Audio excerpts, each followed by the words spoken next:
The views and opinions expressed by tonight's guest and topic of discussion do not necessarily represent the official policy or position of Spaced Out Radio, Spaced Out Saturdays or Sundays, SOR Media, its hosts, syndicated carriers, or anyone associated with this broadcast. Any rebroadcast, reproduction, or other use of this broadcast or podcast without the express written consent of SOR Media is strictly prohibited.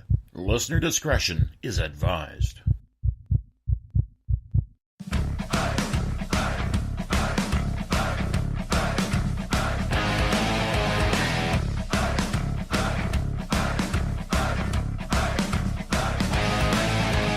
Are you experienced?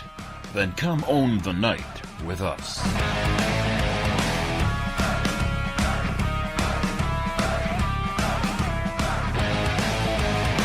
Little brother has taken control, shoveling dirt in every hole. Predators to condemn your soul, watching you and watching me. We're all stationed atop the mountains of British Columbia, live from SOR headquarters. This is Spaced Out Radio with host Dave Scott. We live behind glass curtains and act like nothing.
Wrong. Soon you will belong. You can follow us on our website, spacedoutradio.com, and on Spaced Out Radio on iTunes. You can follow Dave on Twitter at Spaced Out Radio, and on Instagram at Dave Scott SOR, on Facebook at Spaced Out Radio Show, and on our YouTube channel, Spaced Out Radio. Brother wants to make headlines, be immortalized. Everyone's got an electric eye with the digital spies. They've watched you for so long. I know you're out there somewhere watching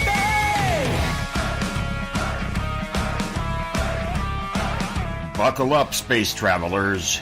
It's time to go for a ride on Spaced Out Radio with host Dave Scott. I know you're out there somewhere. We've watched you for so long. Wait for you to fall. We'll expose you all. I know you're out there somewhere watching me. Little brother wants to make headlines, be immortalized. It's Thursday, June 7th, Friday, June 8th, if you're on the East Coast or across the pond. And this, my friends, is Spaced Out Radio.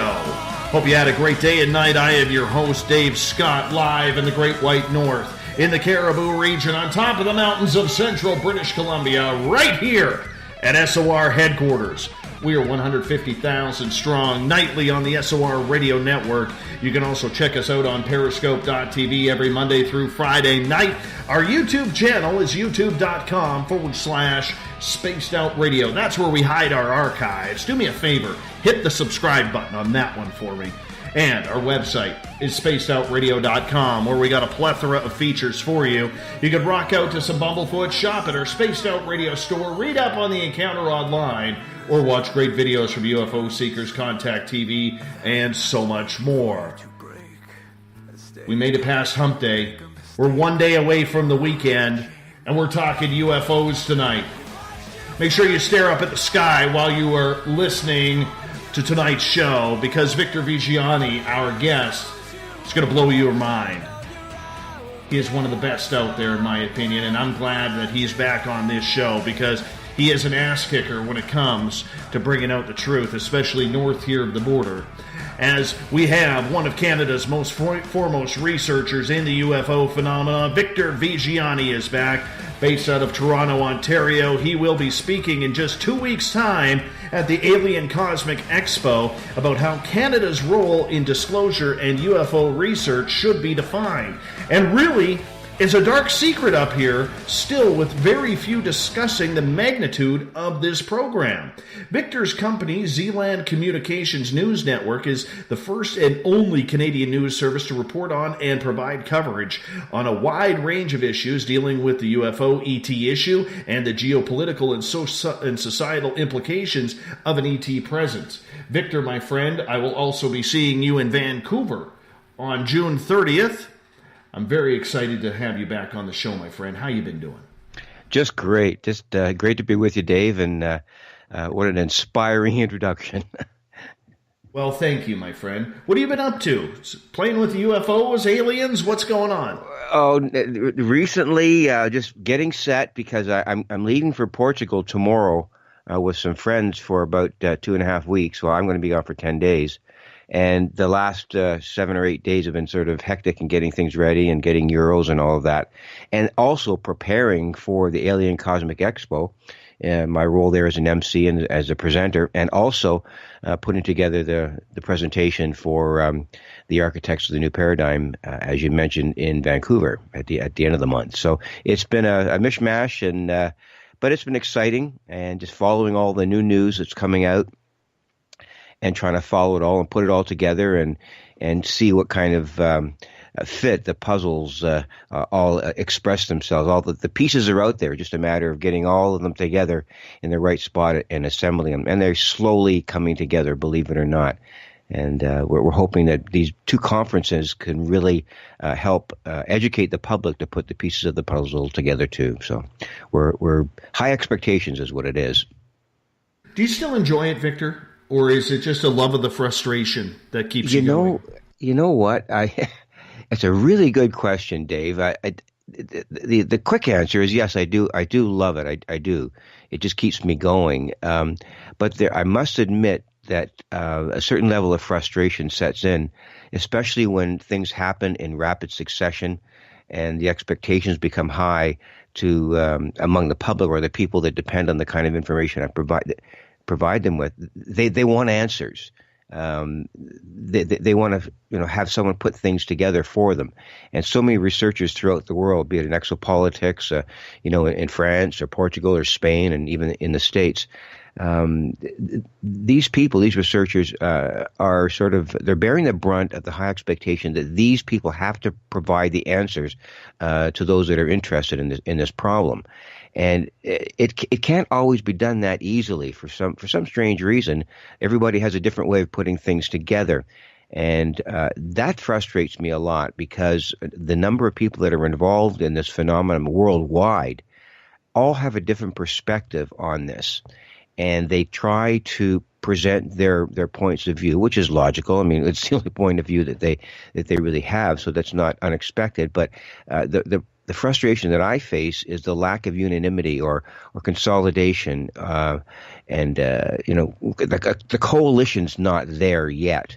as far as I'm concerned. And I think if the general public is ever going to believe or understand or absorb or confirm or accept the acknowledgement of this whole issue, the people in the UFO research community will have to somehow figure out a way to come together in some sort of coalition and make their case together, not just one person at a time. That's one of the things that I'm attempting to do, is being a facilitator to bring people together with the news that I put out, in trying to absorb the information, first of all, on my part, and then get it out there and have it represent not just my point of view or some other researchers, point of Nick Pope or Steve Bassett or any of these, Richard Dolan, not just to express their point of view, but to see the commonalities that are in the work that they do, and thus providing some sort of overall unanimity in the kinds of things that we present as researchers and journalists to the general public. And that's one of the things, it's one of them, there are several others, that's going to convince people that this message is worth listening to. So in answer to your question, I do enjoy it, but it's becoming more and more frustrating as the issues become more pointed. And this thing called disclosure or acknowledgement, we'll talk about that later, I hope, is on the horizon, but we're just not hitting the ball out of the park just yet. And I think we have to come together as a community of researchers to do it in the proper way so the general public really understands what's really going on, not just the biases that people have. I want to ask you a question that I asked Ryan Stacey from MUFON Canada on Monday, and I disagreed with his answer, and I told him as much. But in Canada here, Victor, we have some of the most top-notch researchers in the world on this subject. Yet, as a whole, I don't feel our country, as citizen by citizen, takes this subject very seriously. Ryan tended to disagree with that, but I'm like looking around and saying, where? I don't see people talking UFOs. I don't see people, really retweeting them unless they're into this sort of stuff. It's not everyday conversation for a lot of Canadian people as it is down in the United States. What's your opinion on that? Well, no, I tend to agree with what you're saying. It's not something that people talk about over the breakfast table or the dinner table with any kind of regularity. Or a lot of times I'll go to restaurants. I'll be at a gathering in a restaurant. There's 4 or 5 of us sitting in the restaurant, and we all have sort of an urge to talk about this whole issue because we're meeting for some reason or another. And if there's, if you're at a bar or pub or whatever it happens to be, and I always make the point, I said, guys, and ladies and gentlemen that's sitting at the table, I can bet you $1,000 that there's not one other table in this restaurant that are talking about what we're talking about. I can almost guarantee it. And I would venture to say that I'd be right. So I kind of sense that the general public really doesn't talk about this. Now, I'm not quite sure if they take it seriously or not. That's another question altogether.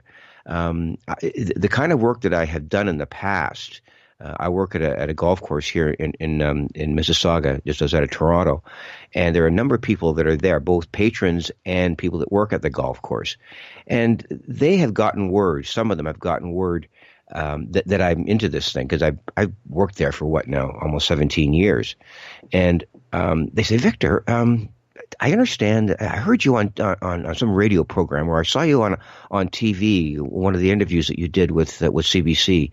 And what's this stuff about UFOs? Are you serious about this stuff? And I said, well, you're darn right, I'm serious about it. And they say, you know what? There's something that really interests me too. And so there is, or there are certain individual types or characteristics among the general public. 1 out of 10, 5 out of 10, maybe, and not even that have some sort of a kernel of interest in this or curiosity. And then there's another cadre of people that have absolutely no interest in it at all and do not understand why the issue is important. And it's almost like a DNA thing. There are believers and there are non-believers, and never the twain shall meet. So in response to your question, I think there is a bit of a thirst out there or understanding that this is an interesting and very curious phenomenon, But some of them do not, and most people don't understand what's really important about this issue. It's not about the lights in the sky and how these things bebop in and out of our airspace. It's about the geopolitical implications of why it's important. And that really isn't something that the general public have yet been able to digest, the geopolitical importance of this whole issue to the entire planet, to the human family. And once people really understand, maybe we can get into this a little bit later, but why this issue is important to the human family. What does this whole off-world civilization availability to our sensibilities, what does it mean to us as a human family?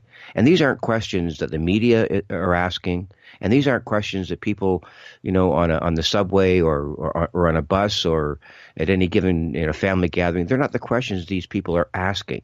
So I think we've got a lot of work to do in order to bring the issue forward to people and then have some sort of understanding presented that has them understand that we are on the threshold.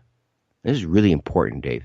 We are on the threshold of the next step of our evolution as a human family and as a species. And that's the whole thing as far as I'm concerned. I've often struggled with, what's the most definitive thing that I can say about this issue? And I think that's what it is. When you look down the road, we are in fact on the threshold of the next step of our evolution as a species. And that's a long way away from believing in, these lights that flit in and out of the sky. The discussion has to be extended beyond lights in the sky into what they might be, where they might be from, and then what are the implications. So it's an extremely complex issue that most people just, quite frankly, Dave, just don't have the time to get into. And that's what I think our role is, and that's what your role is, and what you're doing and what I'm doing, is to bring about some sort of collective understanding that this is a major issue for us as a species. Well, let me ask you this then, because as a Canadian, I'm trying to figure out what's our vector, Victor, in this situation. What's our role? Well, this is a fantastic question for several reasons. And what I boil it down to, Dave, is I would imagine it has a lot to do with the nature of our government, number one, okay, is the kind of democratic system that we operate up here in Canada. And number two, the kind of media operations that go on up here compared to what's happening in the United States. As you probably well know, the American government is a certain characteristic. And I'm not just talking about the current administration, but I'm talking about the what would you call it? It's been concretized. It's sort of the solidity of the American system. They just will not let outside information into their system that will change the system in a really intrusive manner. Any information that will drastically change how the United States democracy operates will not be something that the House of Representatives or the President or the Congress or the Senate, they will allow. There will be no really, really deep change within the American system. And the same thing goes for the American media. The American media is extremely powerful, and they want things their own way. And nothing is going to change the perspective of that, unless this issue is something so monumental like an asteroid or some other thing that's going to be threatening the planet. They will go on their merry way in a profit motive manner, and the American government will go on in its own way as a global controller in terms of a cyclical war economy. That's all they're interested in it. They want to put their economy out there so that they can control the perspective of how other powers on the planet understand who they are. Now, take a look at Canada with respect to those two issues. Totally different, completely different. Our media is much more amorphous, and I hesitate to use the word, but it might be naive. It's not as sophisticated as the American media, and it's not as controlled by governmental factions up here in Canada. And the other part of that, too, is the same thing with the government. Canada has no interest in becoming a dominant world power and saying to the rest of the world, take it or leave it, So there's those two factions, those two characteristics of our government and our media make the Canadian theater or the Canadian identity about this issue ripe for disclosure. because the media, and I'm gradually figuring this out one little bit at a time. And I will talk to you about in a few minutes about the CBC thing that I've done with the program The Current on the CBC, and also what we've done with the Minister of Defense and with the Prime Minister. The inroads there are a little bit more accessible than they are in the States, and that accessibility has to be exploited. And that's what I'm trying to do with Zealand Communication, is exploit the media and exploit the inroads within the government that will allow this sort of amorphous, less than sophisticated Canadian identity to allow it to absorb the potential of acknowledgement of what this issue is. I'm not talking about disclosure just yet. I'm talking about acknowledgement. And as soon as we, up here in Canada, the researchers, people like, Grant Cameron and myself, and you, Chris Stiles, Stanton Friedman, God bless his soul. I mean, he's worked so hard over so many years to bring this forward. And I think it's something that we have a responsibility to pursue. And in my opinion, Dave, I think we have a really good chance up here of having some sort of acknowledgement rather than disclosure right away. We can, if we play our cards right, get the media to acknowledge what's going on. We're doing a pretty darn good job of it, but it's not there yet. And then in turn, have our government respond to the way the media will put this information out. So those are the two things that I see as sort of our role in helping this issue become a global issue. And I think the Canadian media is a global entity too. I mean, we're well respected throughout the world in terms of what our media is all, especially with the CBC. And there's a lot of problems with the CBC. It's a bit of it could be considered a bit of a stuffed shirt organization. But let me tell you, there are some fine journalists at the CBC, and there are some fine journalists at the Toronto Star who are in fact open to this issue. And I know, in fact, they are. That is, I know at least 4 people in both those two medias who are extremely interested in this, but for some reason they don't want to stick their little finger out the door and take a chance and start pounding on their computer keyboard to say, listen, folks, we got to pay attention to this issue. They're not there just yet. I have to hold some reservations here because, honestly, I don't think with the Canadian status, and I don't want to get too political here because we're not a political show, but with the status of the Prime Minister's office right now in Canada and some of the buffoonery that Justin Trudeau has caused over the last year, whether, it's the scandals in India, whether it's paying off terrorists, the opening the borders to absolutely anyone and everyone who breathes. I don't think that whether it's this Liberal government that is in there now or whoever gets elected in the next election in 2019, I don't see anybody in government wanting to even touch this subject, knowing the mess that is going to need to be cleaned up. And to regular Canadians, everyday mainstream Canadians outside of us, that's more important right now because this guy's handing out money to everyone in the world except taking care of his own. Well, I don't disagree with you. No, not at all. All I'm saying about the government is that it is different from the American the characteristics of the American government. I think our government is extremely naive in so many different ways. And I'm not talking about administrations, the Liberal administration or the Conservative, just our government as a whole.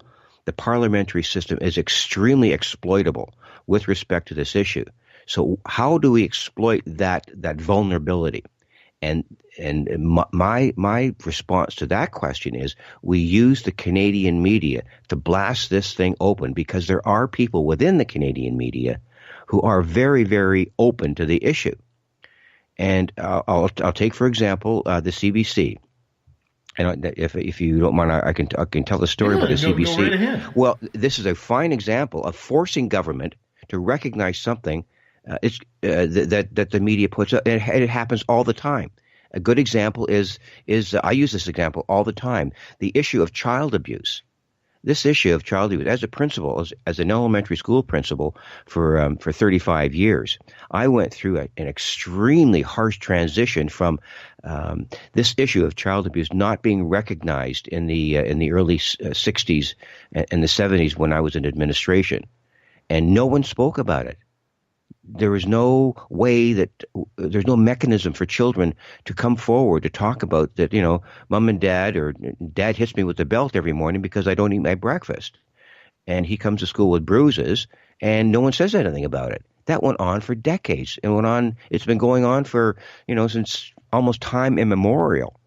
Children were beaten by their parents and abused in other ways by family members. So what happened in the mid 80s is this huge transition within the media about exposing the issue of child abuse. And as soon as the media got a hold of this whole thing, all hell broke loose. Schools had nurses and doctors and psychologists coming into the school board and saying, listen, we have to do something about child abuse. And as a result of that, different presentations were made in schools, and children were allowed to understand they could talk about this thing. And a good example was, I was at St. Matthew's School in the city of Toronto. We had a presentation by a theater group that used puppetry to, I'll get back to the point in a minute if you bear with me. They used puppetry to show examples of how adults would abuse children. And the message was, it's okay to tell other people that you're being hurt by your family. And this school had 550 kids in it, Dave. And that same day, we had 27 disclosures after it. We didn't know what to do. These kids were coming forward and talking about physical abuse, emotional abuse, and sexual abuse. And it just made our heads spin. 27 children the first day. And that was just the first day. And as a result, psychiatrists came in to deal with the children and what we're going to do. Children, the registry was brought into play, where names were put on the registry, and they were, in some cases, these children were taken out of homes. So the example of child abuse coming forward, and the reason that it was the media that did it. It wasn't the school boards necessarily. It was the media that put this stuff out. So once the public understands that the media is serious about a specific issue, and you could almost pick any other issue too. Do you remember the issue of asbestos, for example? I mean, it was all over the newspapers. Okay, why? It was because the media picked it up and made it something that everyone could talk about. Now, the UFO ET issue, as far as I'm concerned, Dave, is exactly the same. Now, it has much bigger consequences and is much more intrusive in terms of the amount of political change and sociological change that it could bring about. And maybe that's why we need to work much more diligently to bring it about, because it is a more difficult issue for people to understand. But once it does, once this thing breaks through the glass ceiling of the media resistance and the government resistance, and even the public resistance, I think we're going to have as I said earlier, all hell will break loose as soon as they figure out, what do you mean we're not alone in the cosmos? What do you mean these things called UFOs just come and go with impunity? They move at what, light speed? Did they move at interdimensionally? No, that can't be. Well, folks, here's the rest of the story. And it goes on from there. So if the media does its job properly, and it does it all the time, Watergate's another great example. If the media does its job, the government has to respond. They will be forced to respond. I get that, and I know the medium is the message. I mean, we can all go back to Marshall McLuhan back in the 60s for coming up with that most famous phrase for every journalist to follow. You know, the problem is what we have here, if I take our audience, and we're about 75% of our audience is American, only about 18%, if that, is Canadian.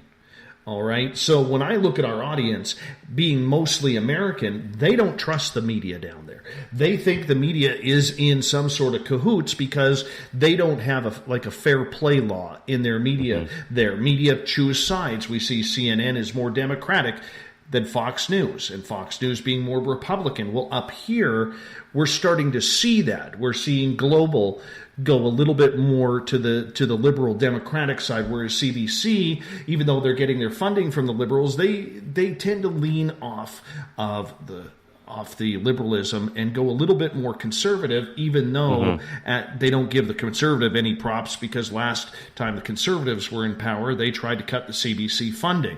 So there is this big battle in between right now on how does someone trust the media, especially with a topic as sensitive as UFOs. Oh, that's the battle. It's a battle of worldviews, Dave, and John Mack made that very clear in many of his lectures. This really has nothing to do with belief systems in terms of do you believe or not.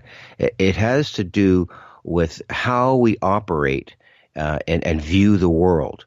If we can put forward with the wisdom that we have within the UFO research community, if that wisdom can portray itself in a professional manner, as it was portrayed on the CBC, The Current, and with respect to the Pentagon release, Anna Maria Tremonti on the CBC and The Current did an absolutely spectacular job in covering this issue on December 20th of 2017. A totally unexpected transition for Anna Maria Tremonti, because she's kind of a cautious individual, but I'll tell you something, she's a real go-getter. She's a great journalist.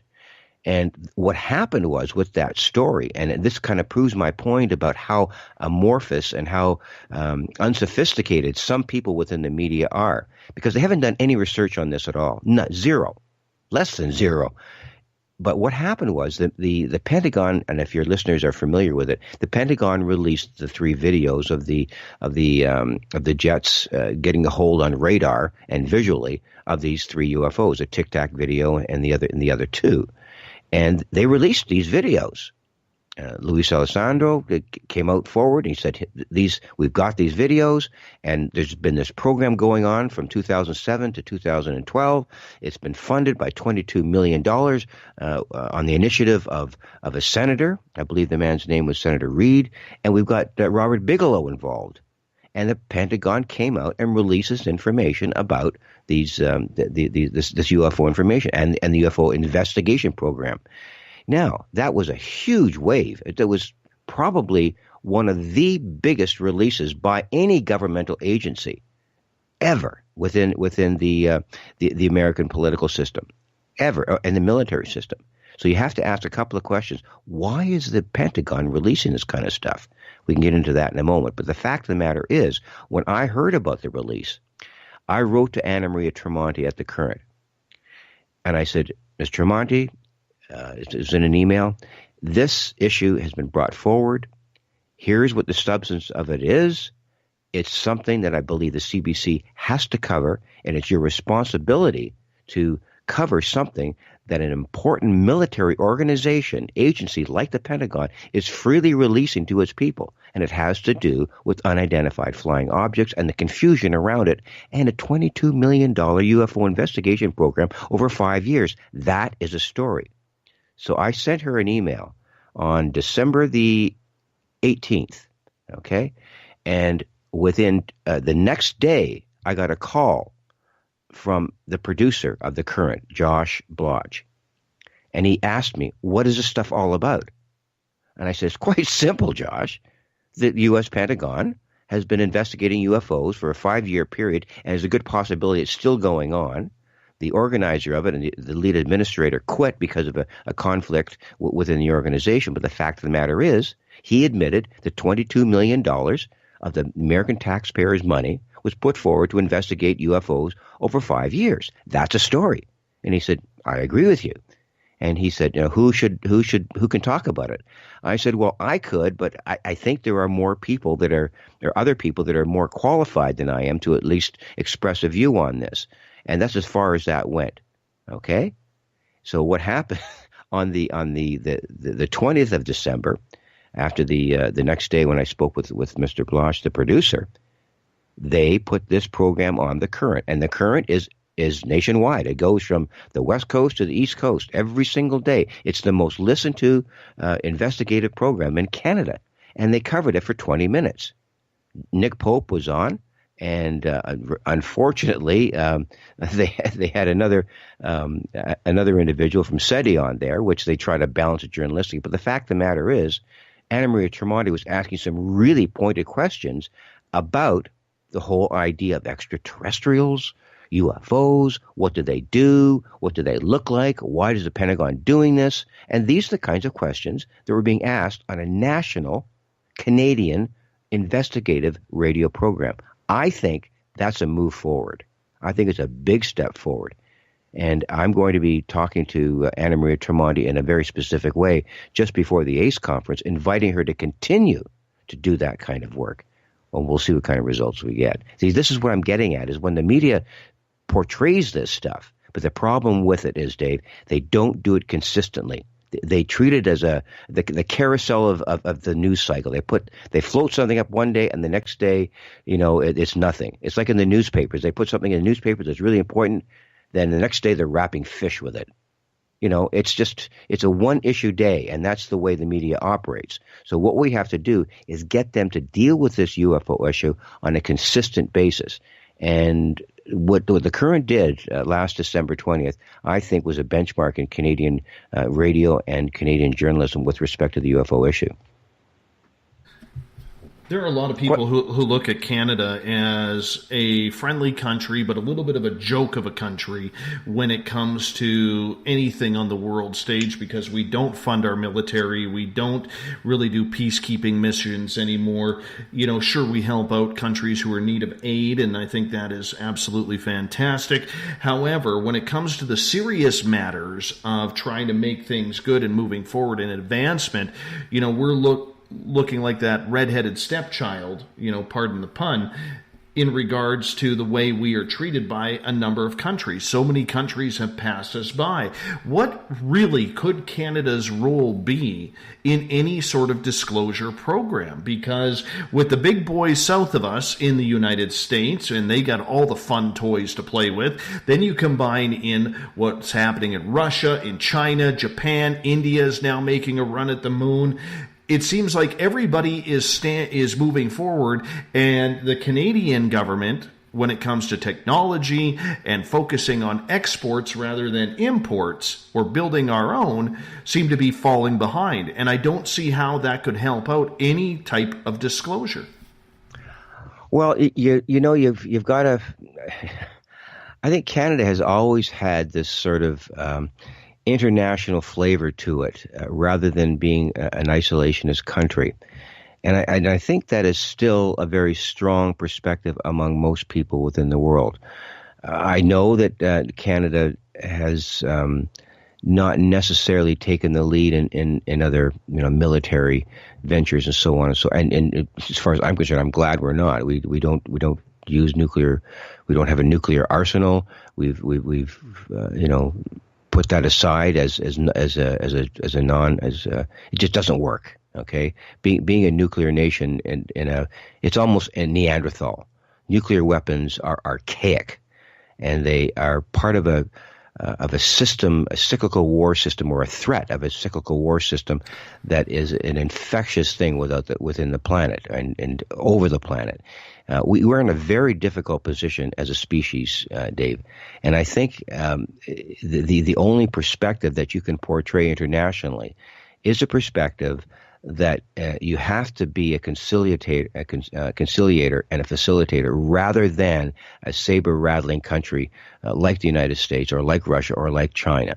Those kinds of perspectives are looked upon, and if you take a look at the bigger picture, okay, all of the things that you're describing, as far as I'm concerned, Dave, are minuscule with respect to the cosmic reality of what the extraterrestrials see and view and how they perceive us as a species.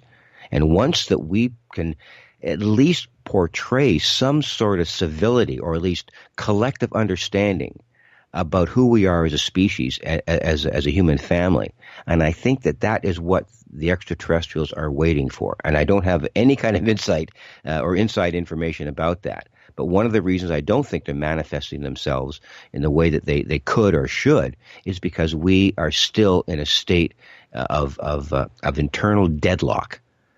We are, and I mention it all the time, we are in an oil economy, a cyclical war economy, and all that it matters is strength and political influence. Borders are the key thing that keep us tied into all of those things. I believe borders are the worst possible venture that countries can have to allow themselves to become a consolidated species rather than separate entities. And one of the problems is whatever these extraterrestrials are, whoever they are, I can bet you dollars to donuts, it's my opinion, that borders on their planets don't exist. They don't have. That's not the perspective that they would use. And a lot of the abductees, the experiencers, talk about that kind of thing. They talk about where these beings come from, and they talk about the kinds of things that these entities, these extraterrestrials, portray. And there's no such thing as an economy. There's no such thing as money. There's no such thing as borders. And we're getting this directly from abductees. Now, take that with a grain of salt or believe it. It doesn't matter. But the fact of the matter is the messages are coming down that these extraterrestrials do not function the way we do. So then what does that mean for us as a species? And all the things you just mentioned, tie into this competitive notion of one country over another. Get what you can get as fast as you can get. And if you don't get it the way you want it, you bust open their borders and you take what you want. That's what we are as a species, and we've proven that century after century, and that has to change. So that's the bigger picture as to why I think Canada has a way of portraying that sort of that coalition kind of perspective rather than this militaristic control, influence, and dominancy over other countries. And just perhaps that attitude might be a little bit more capable of dealing with this idea of disclosure and getting that information out and saying, listen, we have to be different as a species. We have to be different. And once that happens, I believe that disclosure will become a whole lot more palatable for people. But I think there's a lot of work to be done on that issue.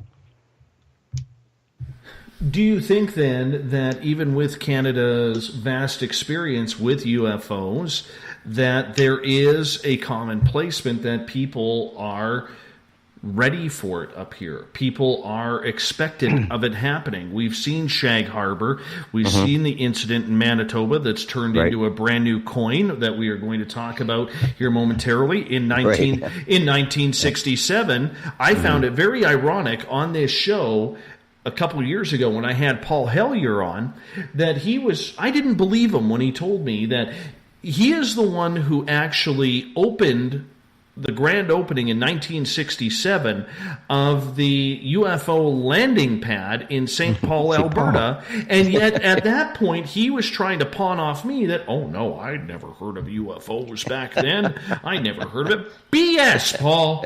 BS. You just don't want to say that you believed in it while you were sitting in office. You don't want to besmirch yourself. I'll stop you right there, bud. I'll stop you right there. Okay. I can say it factually that Paul might have done what he did with the UFO landing pad, but I have documents, letters written by Paul Hellyer that indicate a response to citizens about UFOs. And at the time, and I don't have the letters in front of me, but since you bring it up, I can speak to it. He made excuses. There's no information that we have in the Canadian government that anything like UFOs are real. This is what he said in letters. Not only he, but a number of ministers of defense said that. And when I asked Paul about this, when I first got to know him back in 2005, he stated categorically to me that in all of his work under the within the Lester B. Pearson government, with the Trudeau government, Pierre Trudeau, this information wasn't even on the radar at the time. He had no interest in following it. He had no perspective on it at all. He just was very busy. His whole perspective was he was too busy consolidating all of the armed forces, the Air Force, the Army, and the Navy. And that was something that he did. And he really did not have any interest in UFOs. And then what happened, would you like me to proceed into the story about Paul? Yeah, let's get into it. The thing was, at the time, I'm talking 2005, okay?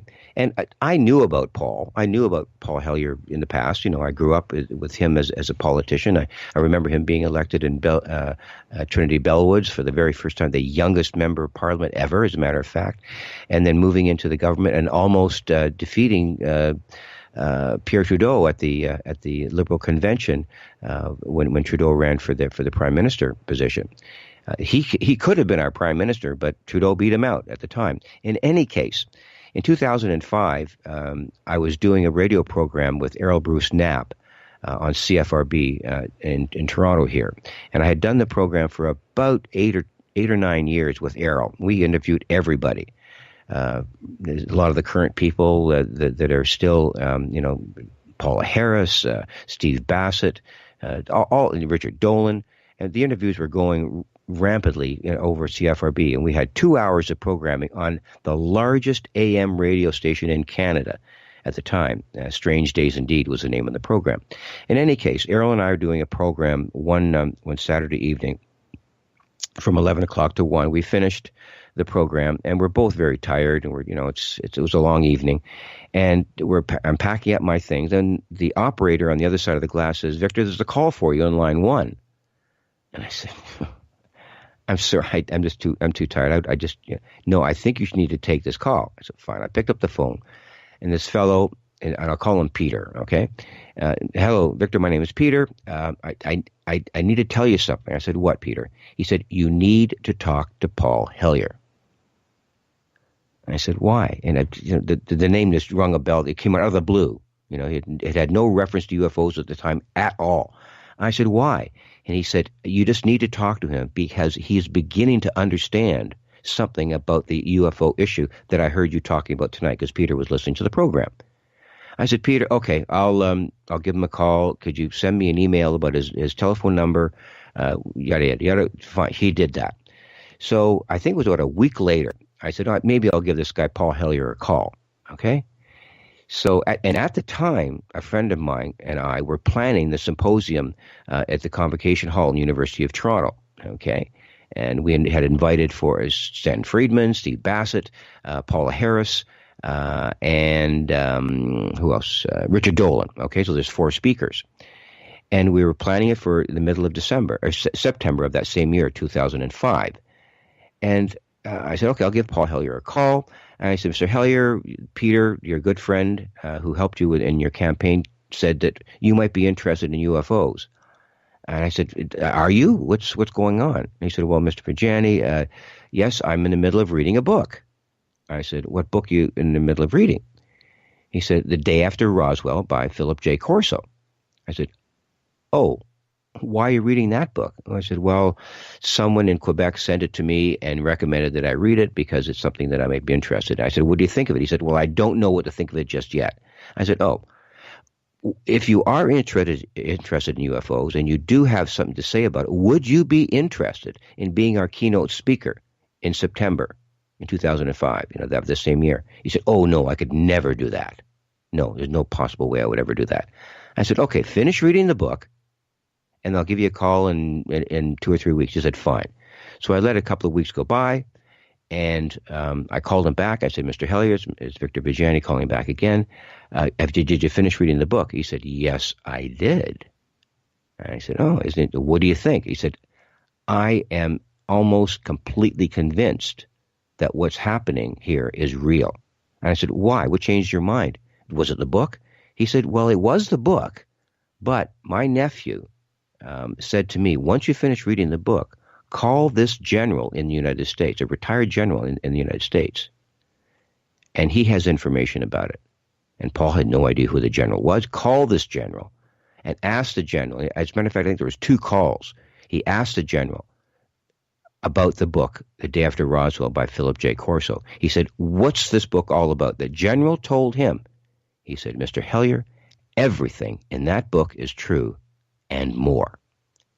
And that, when Paul told me, he said, that convinced me that I need to come out and say something about this. So I said to him, "Well, do you want to become? Would you like to be the keynote speaker at our symposium?" He said, "Yes."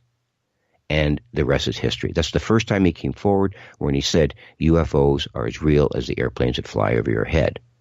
And that began a whole process of him becoming the first cabinet minister in North America to come forward to speak rationally and authentically about the UFO issue. Okay, so I have a couple questions about that and listening to you, Victor. And first off, I just want to apologize to our viewers on Periscope. For some reason, we are having a lot of stalling issues on there tonight, so I am trying to work on it while Victor is talking, so please bear with us. We're getting a new computer built literally as we're speaking right now. Amy Martin is building our new computer as we speak, so hopefully by tomorrow night we will no longer have those problems. So I do apologize for that. But getting back to Paul Hellyer for a moment here. Mm-hmm.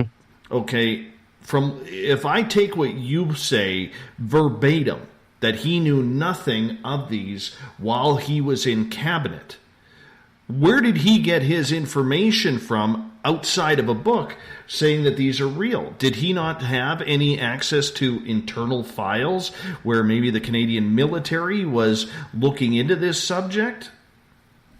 He may have looked at those files, but I doubt it. But what happened was, once he committed himself to becoming involved in the whole issue after September of 2005, he and I had a long conversation, and he asked me, he said, where else can I go and who else can I speak to about this issue? I need to know more. I need to know what's going on. And at the time, I had no idea about the 9,500 UFO files that were in the Canadian Library and Archives Canada database. I didn't discover that until 2009. So, and neither did he. He had no idea about it. So he asked me, who can I go to speak to about this issue? And I gave him a list of people who I thought would be key to him understanding a variety, an array of perspectives on this whole issue. And one of them was Shirley MacLaine. Okay. And the others were Richard Dolan, Steve Bassett, Linda Moulton Howe. Oh my goodness, I think Nick Pope was one of them too. And he went out of his way to speak to, meet with, and go and meet with to different places that he met them and speak to them about this whole issue to try to gather some sort of sense beyond the book, The Day After Roswell, as to what that all might be. And he never indicated to me at all, Dave, that he had any kind of access to files before that. Or while he was Minister of Defense. And I even asked him, what about NORAD reports? No, I had no idea. This is not something that came across my desk. I'm still not buying it. Well, Paul is you don't want to fool around with Paul. I mean, this man has integrity, and he is one of the most authentic individuals that I've ever met. And when Paul says something, he means it. And I would never question his statement that he did not have any kind of. He may have seen reports about it, but these things just come and go across your desk, and you make no sense of them because they're not really important to you at the time. That may have happened, and I understand that the I'm not sure it was the Pearson cabinet or the Trudeau cabinet, that these things were discussed within cabinet at some point in time during these cabinet meetings, but it was just one of those things that people just didn't make any sense of at the time, and it was not something they took seriously. So as often is the case with political people, with members of parliament are totally ignorant of all of this. And I would even imagine that very few prime ministers have any idea of the kind of information that's within the 9,500 UFO files. Intelligence Committee reports signed by Wilbert Smith and by a number of other people who were intensely involved in this. This all went on way beyond any kind of MP knowledge about UFOs. I can guarantee that for a fact, because none of them knew it. And if they did know it, they didn't say anything about it. They took absolutely no action about it. And if you read the 9,500 files, and I've gone through almost 6,000 of them, and I'll tell you, it's pretty boring reading. But once you come across an intelligence report that says we have to play down UFOs at all costs, just like the American Air Force, it states it. And these things were going on in 1952, 53, 54. And there are other documents that talked about what do we do if one of these things makes contact with land? Who do we report to? What do we do? And I can guarantee you again, that very few, if any, MPs got those kinds of things across their desk. I know my MP here, I have talked to her about it, and the information that I brought forward to you regarding the RCMP and NORAD, she was really not interested in hearing about it. Not interested at all. Yeah. And she's a conservative MP. Of course. Well, irrespective of being conservative, liberal, or whatever it happens to be, these people are not interested in that kind of stuff at all. But when you take a look at the kind of information you and I have been talking about in terms of the RCMP, there's a document an RCMP document that I have put forward to the Minister of Defense. The title of it is UFO Found. It's on the website at MUFON Canada. It's clear. It's got the RCMP logo on it. It's signed UFO Found. It says it blatantly. So, I mean, what does that mean? Where does it go? Does it just get hidden and put in somebody's drawer? Somehow, Library and Archives Canada got a hold of it, put it in their database, and let people ferret through those 9,000 files to find it. And I did. And not many people do that, David. I can count on one hand, 2 fingers maybe, of the people who have gone through these 9,000 files. And MPs do not do this kind of thing. So I can understand why she's reluctant to do that, because this is something that researchers do. MPs don't do this, especially with devastating information like this. RCMP involved in investigating Shag Harbor, having divers go down there and look at the yellow foam and following this thing in the water, and RCMP making reports on it. My goodness, that's just poppycock. An MP would never believe it. They've got to look at the files. They've got to look at the reports, and they are pages long. And that's one of the problems with our system is the political entities, the elected individuals, have too much else on their mind besides basic stupidity, if I could use that word in a strong sense. They just, all they want to do is just sit in that seat and get reelected the next time. And anything that they would put forward that would minimize their chances of being reelected, like UFOs, they don't talk about. Or want to talk about. We got about 45 seconds here before we have to go to break, Victor, on that topic. And I can understand that. And I don't want you to answer this just yet. We'll get to this question after the break. But then who in Canada, if the government doesn't know and our politicians find this topic absolutely irrelevant, who knows about it? Who knows about this? Are these files just sitting at CSIS? And for our American listeners, CSIS would be the equivalent of your CIA. Mm-hmm. Or are they sitting in some Defense Department file room, much like Luis Elizondo apparently used to run? And does Canada have a Luis Elizondo? But we'll get into that. We'll get into that with Victor right after the break. Victor Viggianni is our guest tonight on Spaced Out Radio. His website, zealandcommunications.org. He is one of Canada's premier researchers who will be speaking at the Alien Cosmic Expo, June 22nd to 24th in Toronto, Ontario. So if you're on the East Coast or you just want a little bit of a getaway, head on over to Alien Cosmic Expo. It is definitely worth it. Some of the greatest speakers on this field are going to be there. We'll be back with more Spaced Out Radio and Victor Viggianni right after this. Find your escape where time has no limits. It's about living today and cherishing the heritage of yesterday. A spirit of adventure for what is new, with the nostalgia of the past. Your timepiece is a reflection of who you are. Life surrounded by beauty from the world around us to the soul within. EscapeWatches.com.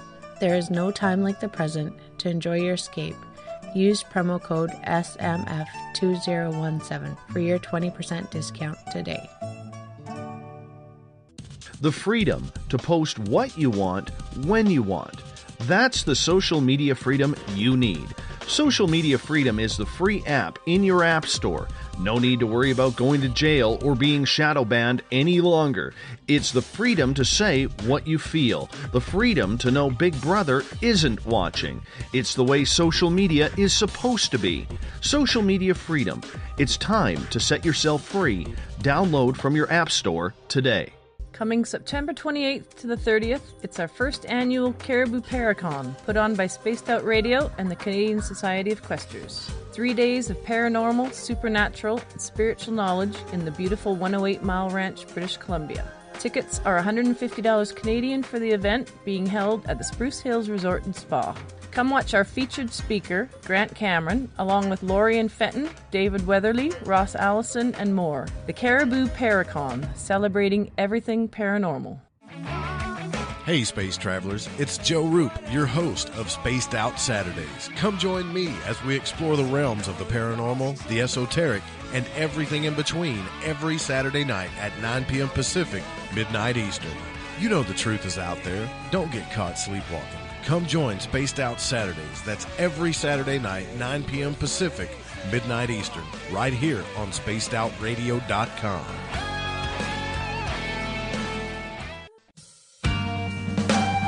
Hi there, this is Tess Nicole Thomas, and I'm going to take you for a ride every Sunday night on Spaced Out Sundays. I'm going to set up your week with some strange tales from across North America, from psychic readings, Sasquatch, UFOs, to the most haunted locations. Come join me at spacedoutradio.com starting at 9 p.m. Pacific, midnight Eastern, and let's get weird together. I'd love for you to join me. Spaced Out Sundays at spacedoutradio.com. 365 days a year, we're in the field, investigating UFO sightings, talking to alien abductees, and visiting secret military locations like Area 51. We're UFO Seekers, official partner of Spaced Out Radio. Follow our daily search for the truth at ufoseekers.com or like us on social media. Catch us on Spaced Out Radio every third Monday of the month as we discuss Area 51, UFOs, and more. And also don't forget to subscribe to us on YouTube. It's paranormal news at its finest. Welcome to The Encounter. At spacedoutradio.com, The Encounter online is SOR's trusted news source for everything weird and strange going on around the world. This is news editor Eric Markham. Our team of journalists are scouring the planet for those strange stories that rarely make the mainstream. No fear-mongering or fake news here. Head over to spacedoutradio.com and encounter The Encounter. Heading to Vancouver and looking for some great nightlife? The Moose Vancouver is the place to be. Catch a game on one of the big screens or just come rock out to your favorite 80s and 90s hair bands. Great food starting at $6.95. The Moose Vancouver is open until 2 a.m. nightly. It's easy to find near the corner of Nelson and Granville. The Moose Vancouver is the official rocking bar of Spaced Out Radio.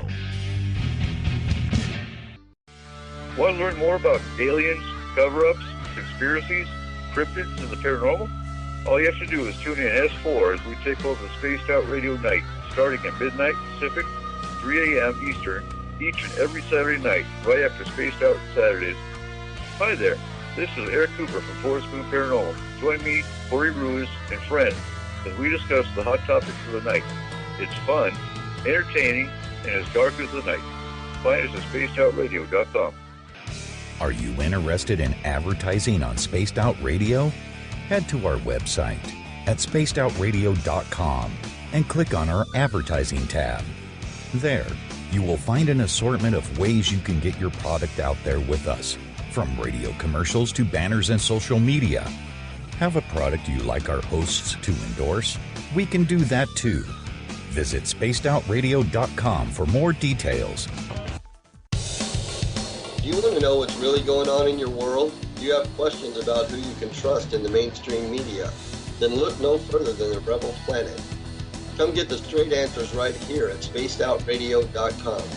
Join me, Jamie Sexton, creator of Rebel Planet News, as I fill you in on the stories behind the stories.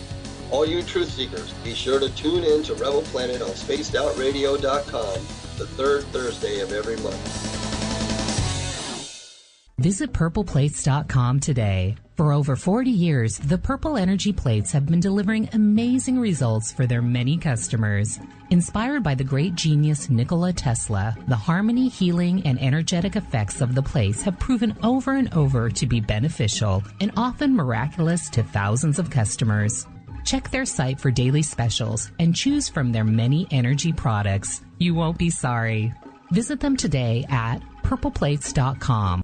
So, you love talk radio? Then you'll love TalkStreamLive.com. TalkStream Live is always on, 24/7, with the best streaming talk shows. Find your favorite talkers and discover some new ones. It's free, readily available online or on mobile with any smartphone or tablet. Finding your favorite talk shows all in one place has gotten a whole lot easier. Just go to TalkStreamLive.com. Be sure to download the free apps from Google Play or the iTunes App Store.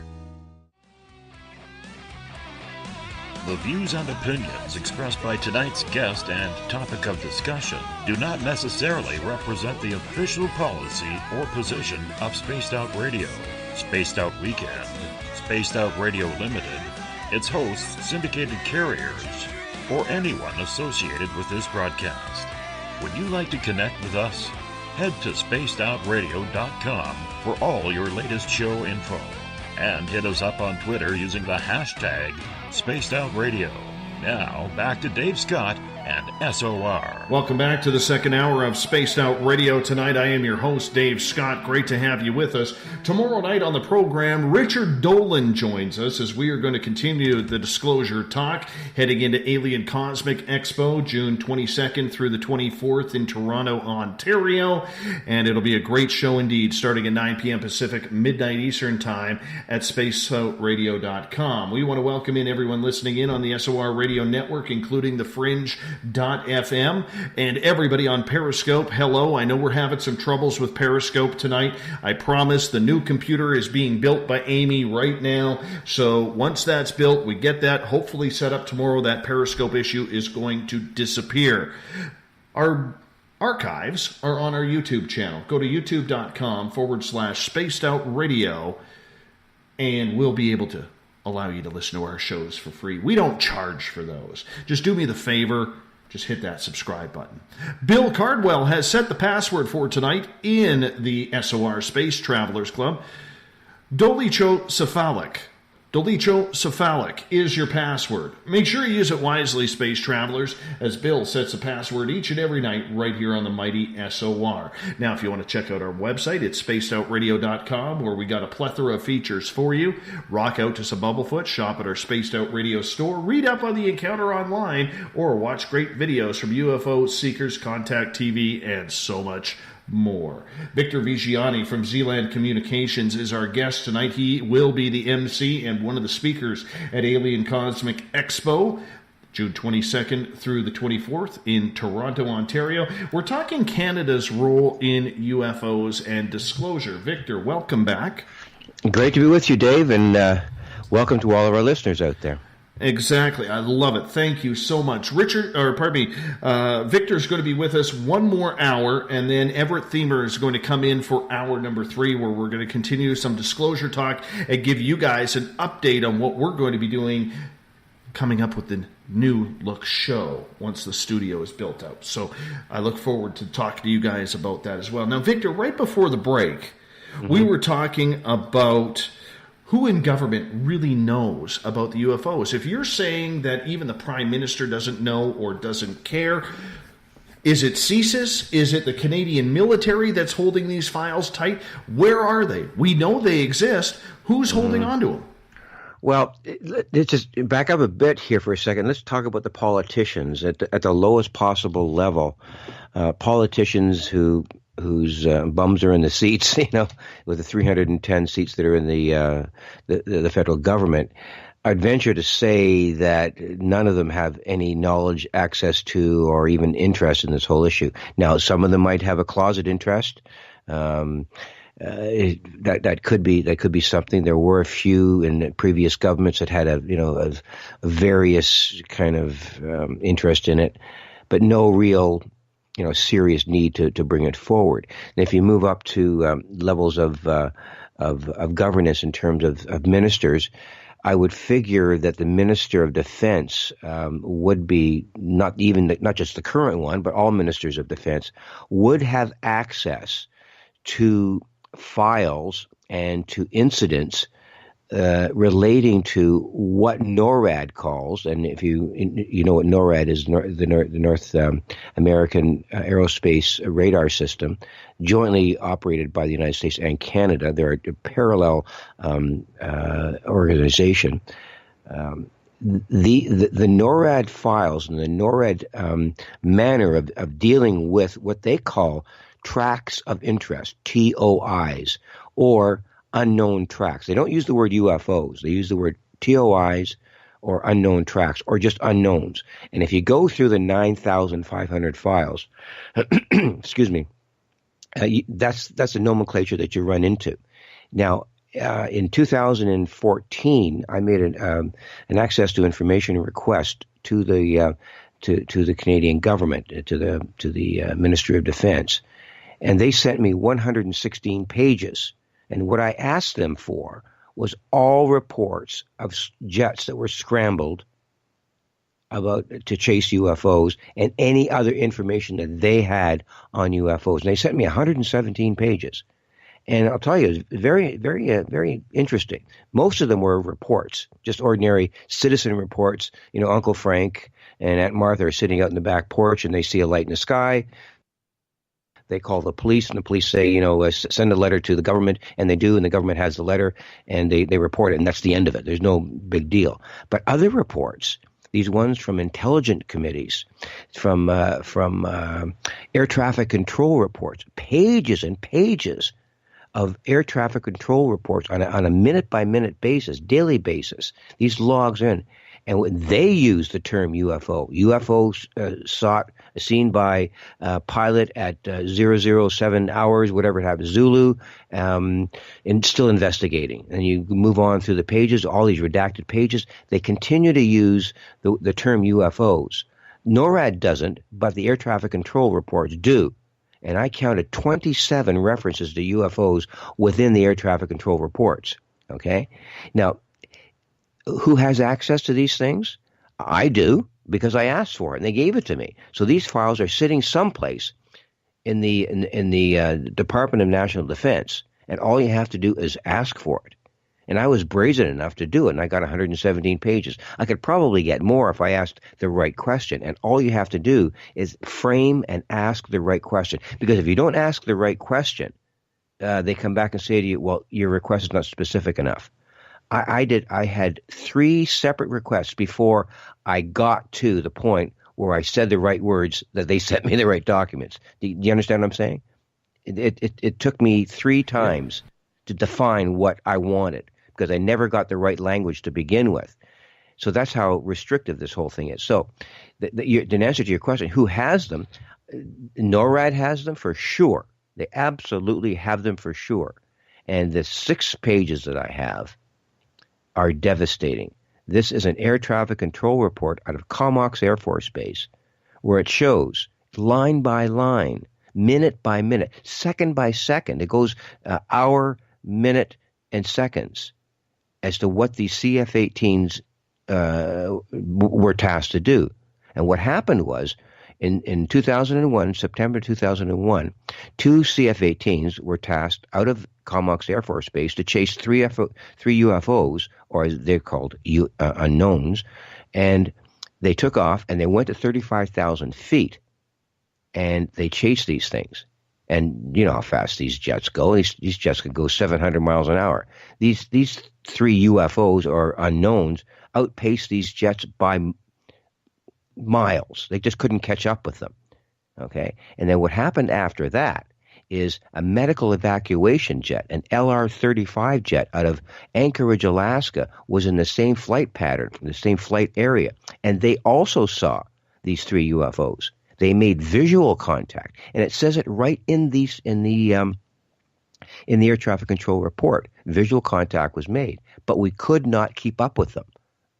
And that's what the LR-35 pilot said. We could not keep up with them. And then further down in this report, it said CF-18s in pursuit of targets 90 seconds to targets is the next line. And then the next line, after 2 redacted lines, interestingly enough, contact made, CF-18's contact made at 35,000 feet. And then more redacted lines. So the question is, contact made, what did they contact? At 35,000 feet.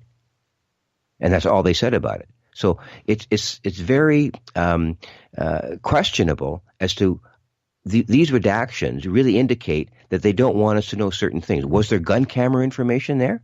We don't know. If there was gun camera video taken at the time, that would be telling. It would be similar to the Pentagon UFO videos. It would be if in fact there were gun camera files there. So we know that NORAD has information like this. So in a parallel sense, what NORAD is doing is admitting to me as a citizen that jets chase these things all the time. Now, the next thing that happens is that I make another request, and I want more information about this whole stuff. And I get sent back a letter, okay? And that letter is really interesting. It's from the NORAD commander in Colorado, Peterson Air Force Base. It's got the name of it, 250 Vandenberg Street in Peterson Air Force Base. And it talks about the request that I make. And it says that the request for unknown track reports identified by the U.S. FOIA request to U.S. Northcom reference X number, okay, is classified. Documents that are released are secret, relating to U.S. and Canada cannot be released as an exemption of, I'm reading from this letter, as Exemption 15 applies. And then it protects the disclosure of any of this information about unknown tracks. And then down further, and knowing full well that I have in my back pocket, David, I have all of the reports from the Ministry of Defense and NORAD about CF-18s chasing these things. Unknowns, okay? So I've got them. I've got the files. They sent them to me. They sent them to me. And then what they say is, listen to this one.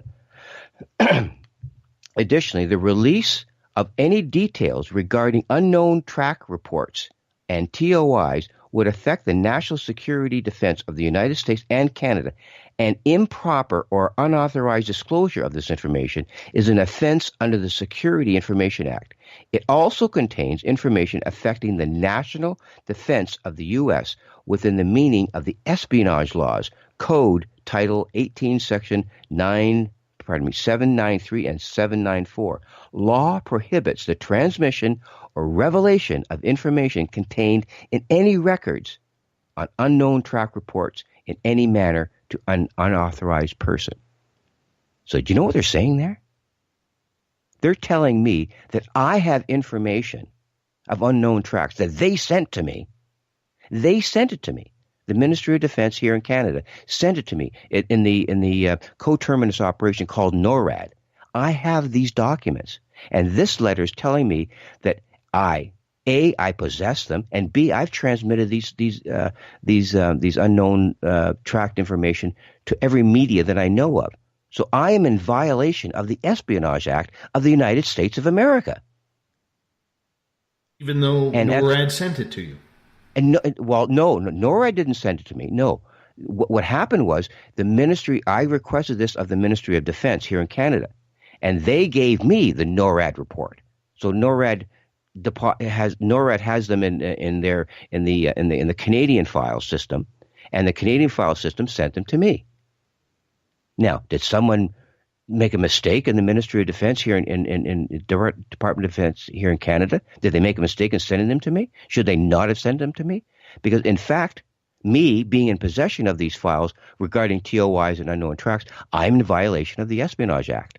So somebody screwed up at the Department of Defense that I am A, in possession of these things, and B, I've distributed them to everybody and their brother in the media. I've put them up. They're on my website.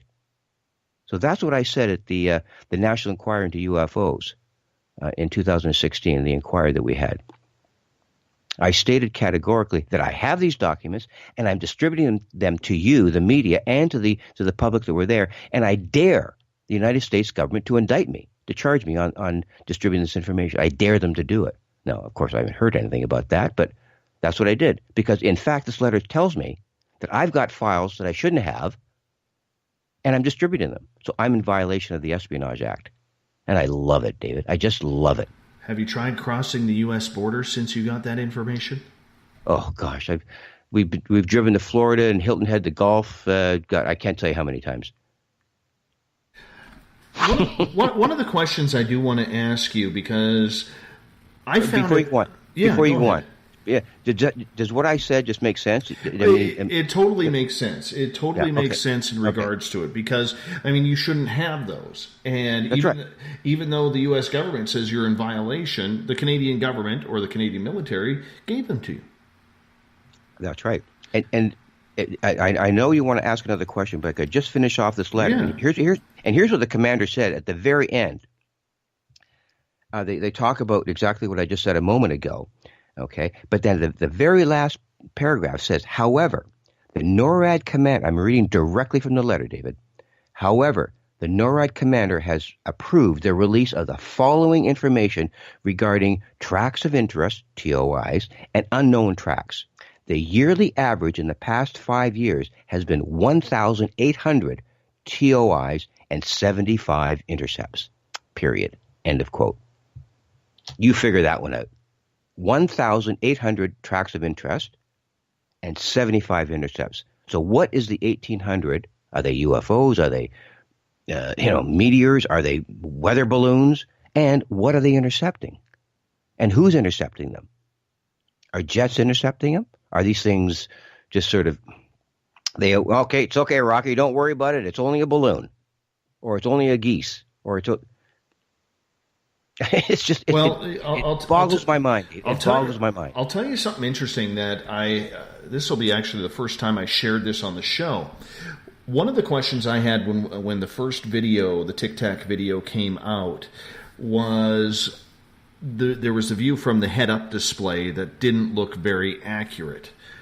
Okay, that To the Stars had released. And I actually went on Facebook and joined a CF-18 Hornet Facebook group.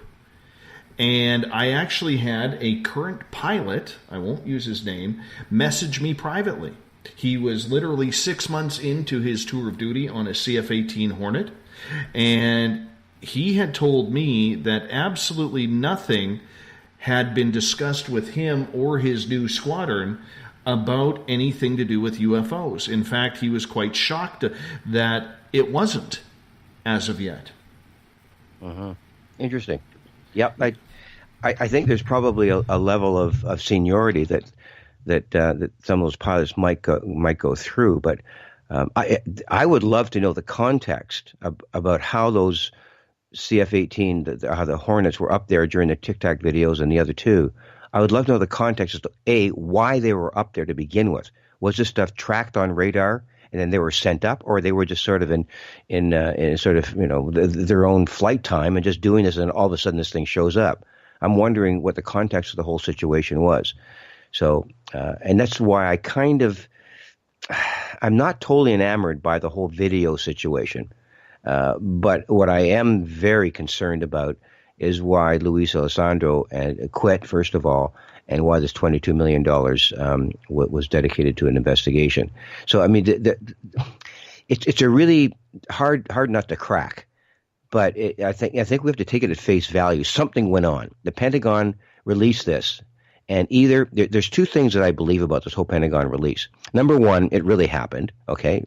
Or number two, what they've done is they've used something that the CIA calls limited hangout. And what that term means is that the CIA has situations where they will throw information out at the public and sort of say, well, here's this and here's that, and take it for what it's worth, and then they let it stay out in the general public for a little while, and then it just submerges. You never hear about it again. And that's exactly what's happened with this situation. It's gone out there. The videos have gone out there. Alessandro has said what he said publicly on YouTube, etc. But we don't hear any more about it, and that concerns me greatly. Nobody else, other than the New York Times and Leslie Kane and her associate author of the article, nobody else is following up on this. And that's the way this crazy stuff operates. You get this really intense amount of information. It gets thrown out at the general public for what it's worth. Oh, it's about UFOs. And the next day it becomes, people are wrapping fish in the newspaper that's printed on. So that's the way the media operates in the United States. And so I think that's why I'm kind of skeptical as to why this information came out in the way that it did. But I'm convinced, bottom line, somebody or some group within the Pentagon wants this stuff out. I don't know why, and we have to find out. And that's why I think this whole issue is probably one of the benchmarks in disclosure that we'll look back at and say, hey, we should have paid attention to this a little bit more back in 2016. I want to get now, change topics a little bit here because we still have so much to go through. But Victor, I'm sure you were much like I was when earlier this year, back around April 1st, and I thought it was going to be an April Fool's joke, the Canadian Mint released a new coin in the shape of a guitar pick of a UFO incident going back to May 20th, 1967, when Stephen Mahalik near Falcon Lake, Manitoba, actually had his clothes burned by the beam of light coming from a UFO. Now, in Canada, we don't really celebrate Shag Harbor outside of Shag Harbor. We don't, not like Roswell, where everybody talks Roswell. And I was very shocked that people from the Mint were actually saying this story is a part of Canadian culture. I don't see it as a cultural event in Canada. Maybe I'm in the minority here, but I don't see it as a cultural event. I see it as a very strange circumstance that our government has never, ever really addressed, yet here they approved this coin when we're right in the heat of disclosure or confirmation going on in the United States. Okay, well, the story of the coin is really interesting because as soon as it came out, it was worth what? It was like $125 you could buy it for, and they sold out like in hours or days, and now they're valued like $500 each. Last time I saw it was about $750. Yeah. In any case, so I missed out on it because I didn't buy one, but missed the boat on that one. But when I heard this come out and being very familiar with the case that you mentioned it with Stephen Mahalik, and having investigated it myself and read the RCMP report, it's volumes. There's volumes written on this thing. So what I decided to do was call the Canadian Mint. And so I took it upon myself to call the Canadian Mint, and you go through 4 or 5 people to get to who might be able to talk about this whole thing. I eventually got to one of the coordinators of communication. His name was Steve Reed, and I said, "Mr. Reed, my name is Victor Viggianni. I'm calling on behalf of Z-Line Communications. What can you tell me about this coin, about this UFO coin?" And I'll tell you straight up, sir, that I'm a UFO investigator. And I need to know why the Canadian Mint is pressing a coin in the shape of a teardrop or a guitar pick, as you said, and about UFOs, because this is a very serious matter. And he said, "Oh, thank you for calling." And I said, "What's the rationale?" And so what he said was, there's a committee of people at the Mint that go through events, like the way they pick stamps, who do they put on stamps? They authorize certain people as to being sort of representative of a Canadian cultural event or situation where they put them on a stamp. It's the same thing with coins. So what they do is they describe different events. They list they have a short list of different events, and somehow this whole event in Manitoba it was in the top 3, and this committee chose the UFO event. And I said, "Why did you choose the UFO event?" He said, the committee thought it was of cultural interest. And so I said, "Now wait a minute. Okay, let's back up again here. There's a huge amount of secrecy about this whole issue of UFOs, and everyone knows it in Canada. And I'm trying to be as straight up with this guy as I possibly can. And he's very kind of naive about the whole UFO issue. I could tell that right off the top. And he kept on saying, I said, well, there's secrecy around this stuff. The government, there's people in the government that know about it. NORAD knows about it. And now the Canadian Mint is authorizing the pressing of a coin about a UFO event. He said, yes, we thought that it was just a cultural event. He kept on repeating that time after time. It's like banging your head against a wall, David. It was just one of those things. He wouldn't relent and say, oh, maybe you're right. Maybe there is something about this UFO. He didn't capitulate. So it was really interesting to see. So I said, how far up the ladder does this go? Like, where does this originate? Like, where do you get the funds to do this? The Minister of Finance authorizes it. He is the one who ultimately authorizes the funds to print this coin. I said, oh, it goes up to the Minister of Finance that authorizes the printing of a UFO coin. He said yes. So I mean that is sort of interesting to see how far it goes up the ladder in terms of official agencies and the level of disbelief or the level of naivete that goes on to say, yeah, let's go ahead and print a UFO coin. And I think that's exactly what happened. I really don't think that there's any kind of clandestine or subversive or under the table references to disclosure or whatever. I don't think so. Now, there could be. Maybe it's their way of saying, hey, folks, there's something to this UFO issue. But I think these people are not that sophisticated, Dave. They just did this because of cultural reasons, and they figured it would get a coin out there that they could sell for $125 and eventually be worth $750, like you said. So, that's my take on it. Maybe I'm wearing a little bit too much tinfoil, Victor, but I find the timing with what is happening in the United States with the New York Times articles and everything revolving around Luis Elizondo and the pressure. Mm-hmm. I could see it coming through where these people are like, hey, are you watching this UFO stuff in the United States? Are you buying it? Do we have any incidents in Canada? And then coming across Stephen Mihalik. Okay, I could see where they would present that. But it still had to go to the top authority, which the Ministry of Finance in Canada is probably a larger portfolio for our American listeners. It's a larger portfolio than it is the Ministry of Defense, or you would call it the Secretary of Finance and the Secretary of Defense. So in the States, yeah, in the United States. So up here, the role is reversed, where finance is bigger than defense. So it really caught my attention because we're not just talking with some, ministerial hack here who just signs off on a piece of paper without reading it, Victor. Mm-hmm, mm-hmm. Well, the term that I use here, David, is converging lines of evidence, and you just mentioned it inadvertently yourself.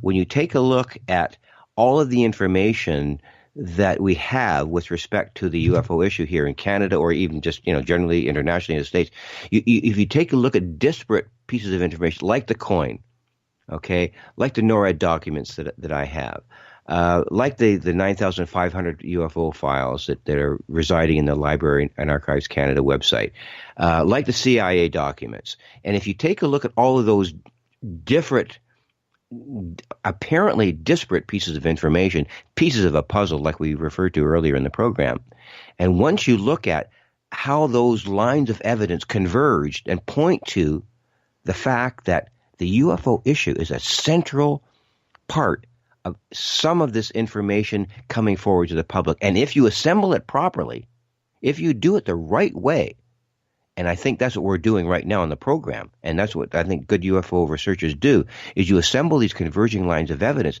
and you come up with the truth. You come up with the reality that the government, and here's what I say, the government knows about UFOs, and why don't we? That's my position. They know about it, and why don't we? And all the information out there points to the fact of exactly what you're saying, is that I think that it goes up the ladder to a point where, and here's my speculation, and whether the Minister of Finance knows it or not, he may be giving us a wink-wink, kind of thing. This issue is something of importance, and we wouldn't have chosen it just for cultural reasons, I think. And that's exactly my point. That's exactly my point. I don't see this as a cultural thing. When I think cultural, I mean, I'm surprised we don't have a 2002 coin from the Team Canada winning the Olympics for the first time in 50 years. That's a cultural event for our country. Why would they choose a UFO thing? Yeah. Exactly. And that's exactly my point. And to me, the way our Canadian humor works, going back to the land of, John Candy and Eugene Levy on SCTV, the way I see it is that's such a backhanded Canadian slapstick comedy that is going to fly over most people's heads, that why not? They know they can get away with it. Mm-hmm. But to the more perceptive people, they know why it's happening the way it is. Did anybody or yourself ever file any paperwork to the Minister of Finance in regards to why this coin was issued? I was going to. It's one of those things. I just got so much to do with this. The whole coin thing really didn't hit me flat in the head as being something that I needed to pursue. I mean, I guess I could have done it, but I felt that I might have gone down a rabbit hole that was taking me far too much time and effort to get any kind of answers. But what we have done, though, and if people want to go onto the Canadian Research Council on UFOs that MUFON and I have just struck, we are doing that kind of work with the Minister of Defense and the Prime Minister. So we are asking them direct questions. Now, the coin thing didn't come up. I didn't feel personally, and we talked about this with MUFON people. We had to decide: do we go after the Minister of Defense and the Minister of Defense and the Prime Minister about the NORAD event, which is extremely incisive. Do we go after them about why there's 9,500 UFO files on Library and Archives Canada? Okay. And what's this whole thing about the silence of your government on the fact that you've got all this information? And there's no mention of it in any documents, parliamentary documents, within Parliament. The House of Commons has never made any overt statements about this. With all of the files that are there, no one has made any kind of statements from the government to address the issue of UFOs. So we figured that those three things were a little bit more incisive, a little bit more challenging to the government than a coin. We could have included it, but actually I wrote the letter before this thing happened. So we are challenging the government on those three aspects. And we've sent letters to, I've sent letters to the entire cabinet, to selected members of Parliament and to the Minister of Defense, got a response from him, and to the Prime Minister of Canada about A, inviting them to the conference, and B, asking them questions and responding to why there's 9,500 UFO files and you've never talked about it, and what's this all about with NORAD. So we are challenging the government, and I think at the Alien Cosmic Expo, I'm going to make that a little bit more overt, a little more plain, and make a public statement about why we're doing what we're doing. So, I mean, the coin thing, I think, it could turn out to be like a hidden little gem. It really could be. But at the time, it just didn't seem to be as important as I think it is now. Moving on here, disclosure, which we've kind of touched on the Canadian government side, has been very prominent the last 7-8 months since the New York Times article about that. And what we haven't gone into yet is what Canada's role in this is. Is it just to be the silent partner that the United States needs in order to gain more access? Or do we actually have a defined role in this? In NORAD? In UFO disclosure. Oh, I see. That's a really tough question. If you look at it from the point of view of what the Pentagon is doing, I have to imagine, and the release that they put forward about the UFO investigation program from 2007 to 2012, $22 million.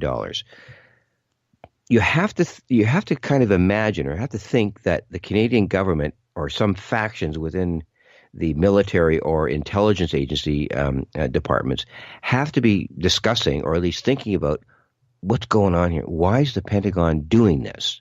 And so it could be something that the Pentagon has done that has thrown things into some sort of level of confusion, especially within Canada, because Canada admitted that the Ministry of Defense admitted at the time, back in 1953, I think it was, that they will follow the United States Air Force lead on playing down UFOs. But all of a sudden, that policy is no longer valid because the Pentagon has come forward to say we've investigated it. Okay, and there's good reason to believe that these things could be craft from off-world planets. I mean, they've all but admitted that. So I think there's a level of confusion within the Canadian government as to what to believe. Now, what's NORAD doing about it? And if you understand what NORAD is there's two separate parts to it, but they work as a communication group. And I would imagine that NORAD in the States and the commander there and the commander here could be at odds as to why are you doing this stuff? What's going on here? You know, why is the Pentagon talking about this? So I'm going to guess that there are some deep discussions going on in the back rooms as to why the Pentagon is doing it and questioning the whole issue of the UFO phenomenon. And NORAD's saying, okay, guys, you know what? The policy's been we send up these jets, we chase them, we don't file any formal reports, we just put them in the back seat here and file them in the database, and now all of a sudden the Pentagon is saying, you guys have been talking about this stuff for 5 years? I think there's a level of confusion about what's going on. So Canada's role, I think they're totally confused. And that confusion could be a good thing. That confusion could be something that we could take advantage of and exploit to ask them and say, okay, NORAD, fine, that's great.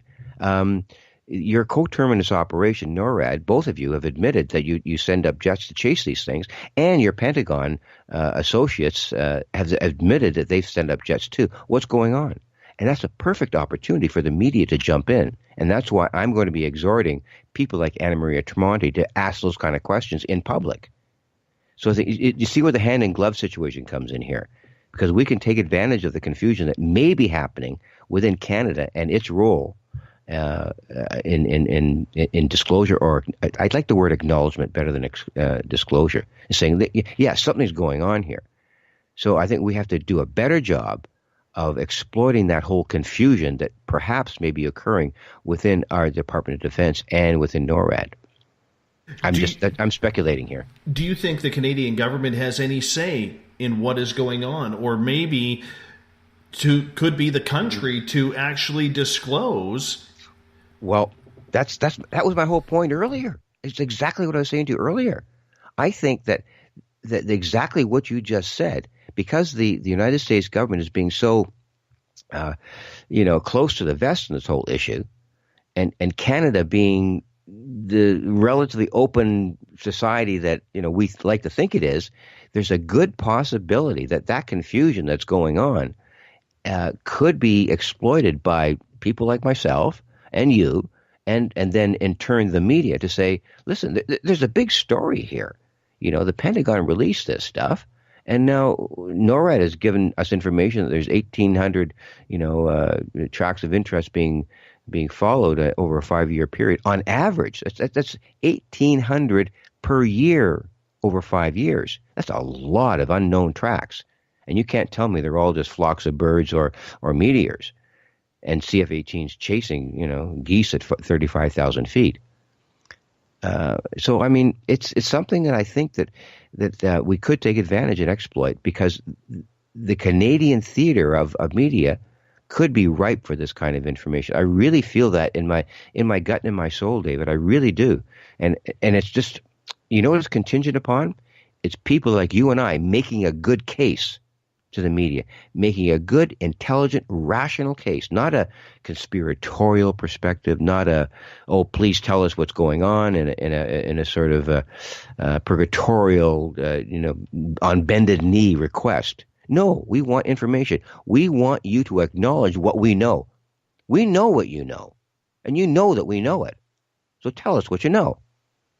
Acknowledge it. But in the United States, there are a lot of believers out there who believe that the United States government is holding back some sort of technology, some sort of future process of, maybe it's free energy, maybe it's cures to diseases like cancer. People will believe absolutely anything, that they hear about it. They're a very much more open-minded society in the United States comparatively to us up here. Do you believe then that anybody in Canada, whether it's the military, whether it is, anybody, has benefited from any potential ET technology that could be on Earth? That's a really good question. I don't know if there's been any kind of overt or even covert investigation of the whole issue of what you talked about in terms of the technologies and the free energy. The reason I say that is because I don't think we have here in Canada the same sort of experimental capabilities and financing that the United States has. But I do know for a fact that either out of Area 51 or other secret installations, that this technology has been in fact experimented with. The whole idea of the quantum mechanics or the quantum physics related to the quantum vacuum and the so-called free energy that's embodied within the quantum vacuum. And for those that aren't familiar, and I'm not a physicist, but I've had Hal Puthoff explain it to me directly, that this energy, this so-called energy, this free energy that you're talking about, that Nikola Tesla actually discovered decades ago, is ubiquitous throughout the quantum vacuum of space, and that how he explains it, how Puthoff explains it, is that one cup, and if people are sitting down listening to this, if we could coalesce 1 cup of this energy, it could boil and evaporate all of the oceans on the planet. That's insane. It's insane. It's absolutely insane. Mm-hmm. Okay? So, take that for what it's worth, but that's the power of this stuff. So, in essence, what they're saying is that these so-called UFO craft are using that kind of quantum mechanics or quantum physics or free energy to move their craft within the cosmos.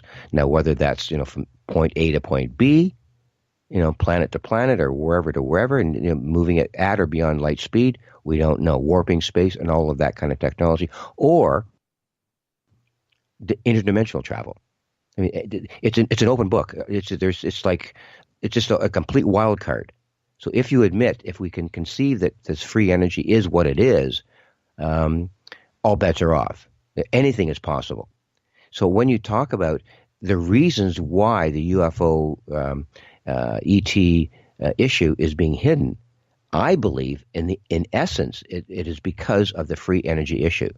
And if the UFO issue is disclosed or acknowledged at some point in time, David, they will have to admit, people will have to admit, the experts will have to admit that these UFOs in fact use this kind of energy.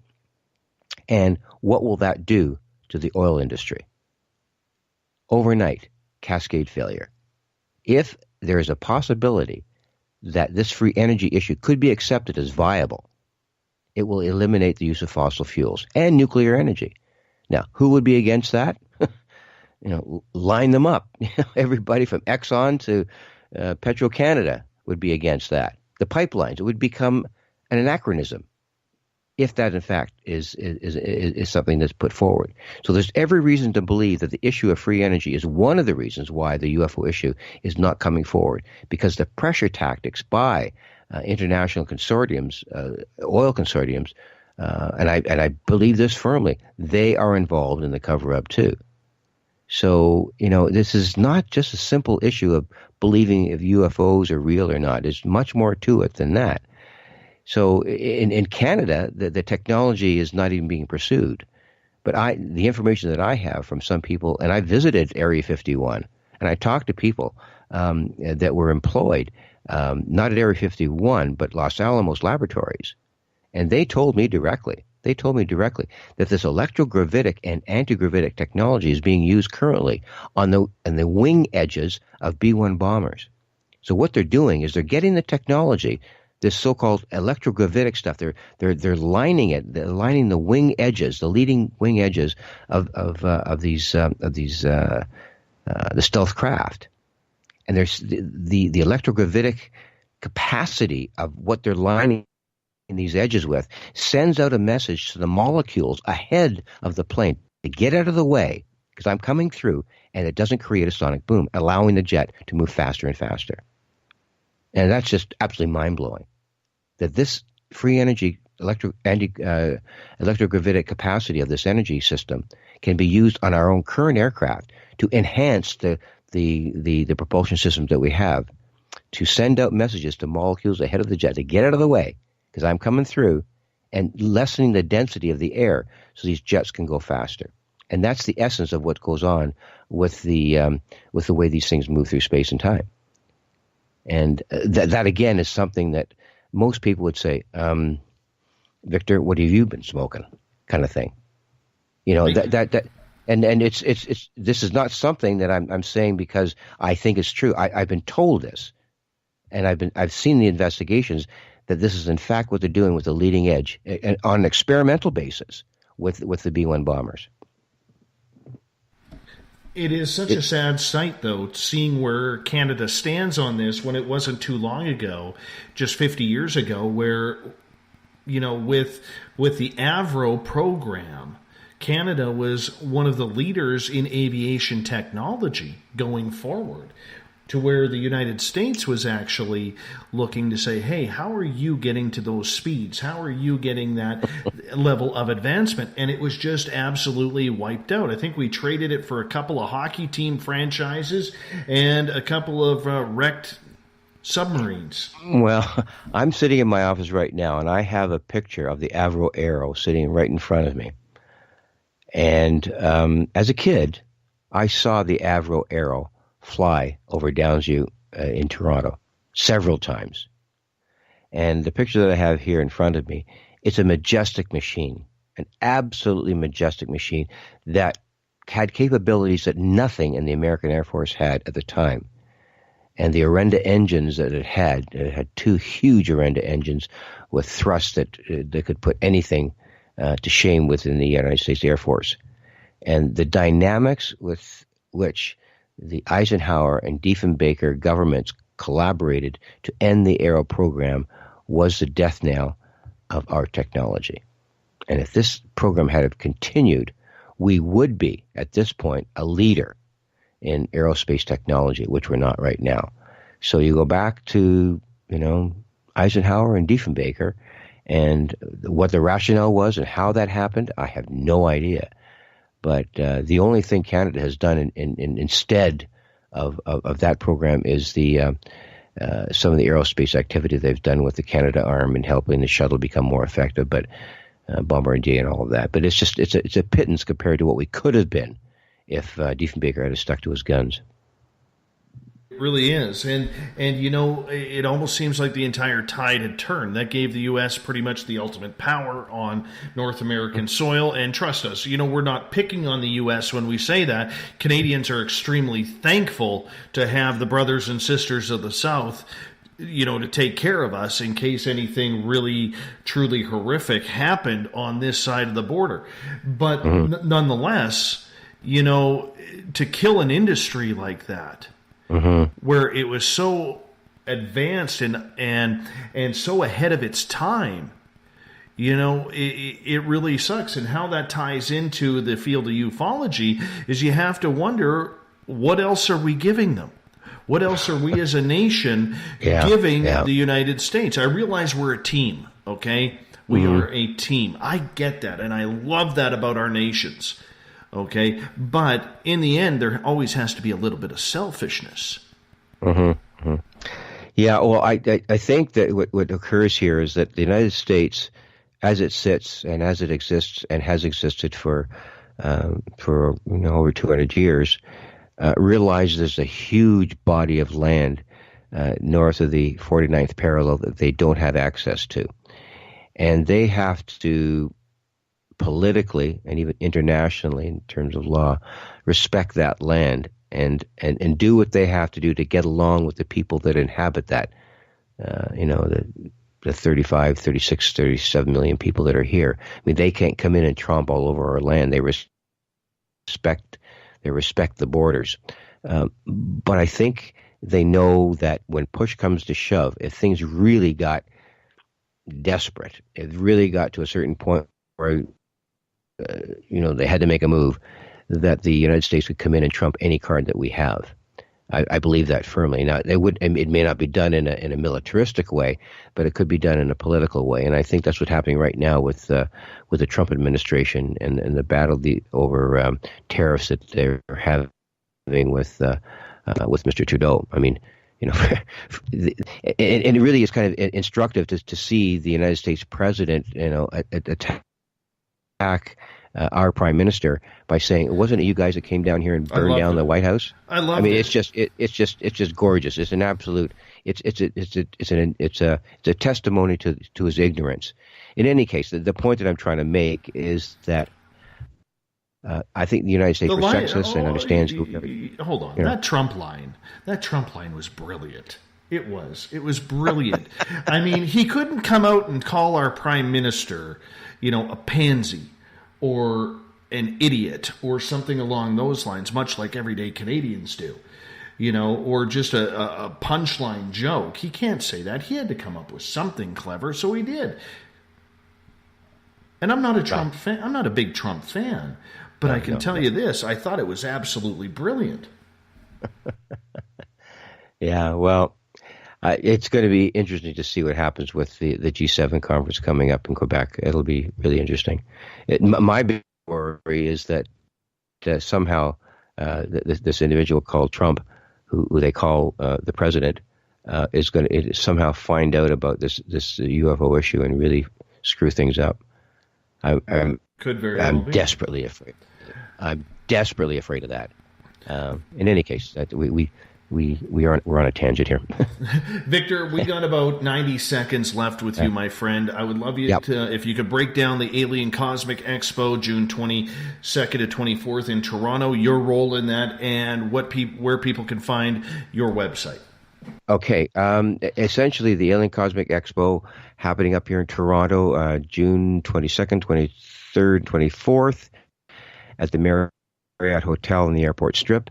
All you have to do is Google Alien Cosmic Expo, and you'll see a list of speakers. There's, I believe, if I'm not mistaken, Stu Bundy and I counted them yesterday. I think there's 18 different speakers.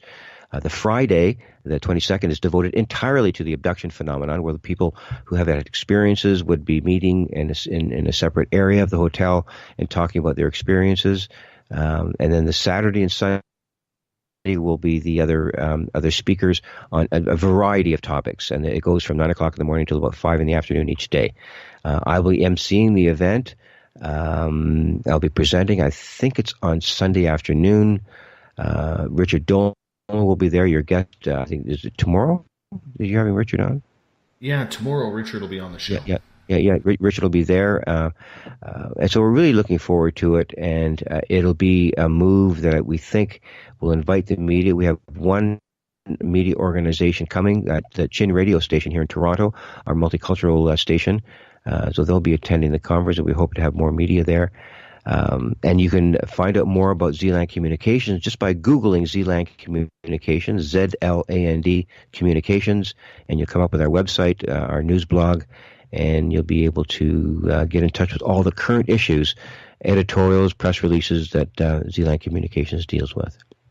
Victor, thank you so much for being on Spaced Out Radio tonight. Really appreciate you chatting with you again, my friend. We will do it again very soon.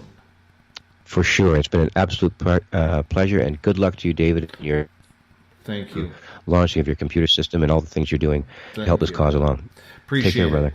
Victor Viggianni from Zealand Communications. Coming up in hour number 3, Everett Thiemer from the Encounter Online. We got a little bit of a show change coming up very soon. We're going to tell you all about it. And the thought of the day after this. Are you tired of being blocked, shadow banned, or placed in jail for simply posting your thoughts on social media? Social Media Freedom can take care of that for you.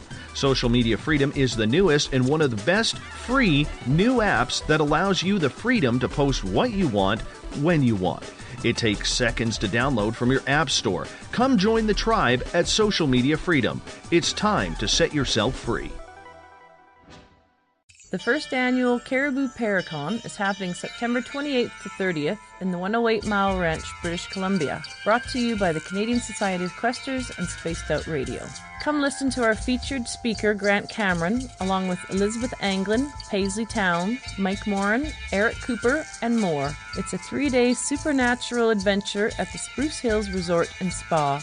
Tickets for the weekend are $150 Canadian. The Caribou Paracon, celebrating everything paranormal. A timepiece is a reflection of who you are, and what better way to show off the real you than with an Escape watch? Escape is a lifestyle brand accessorizing your days and nights. Choose to escape and create the life of discovery that you deserve. Dream, play, unite with your own personalized Escape watch. Head to escapewatches.com. There is no time like the present to enjoy your escape. Use promo code SMF2017 for your 20% discount today. Looking for a place to advertise at a very reasonable cost? Look no further than Spaced Out Radio. SpacedOutRadio.com has an advertising tab that you can click to check out our daily, weekly, and monthly packages to play on the radio, or our website including social media. From commercial spots to banners, we have it all. Check out our competitive pricing today.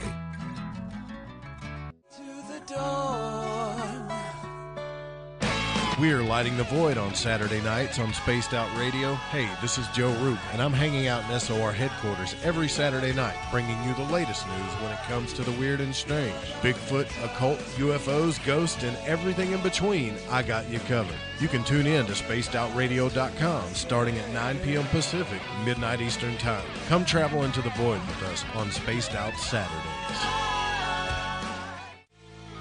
Not ready for bed on Saturday night? Right after Spaced Out Saturdays, hop on over to S4 with Corey Ruiz and me, Eric Cooper from Forest Moon Paranormal.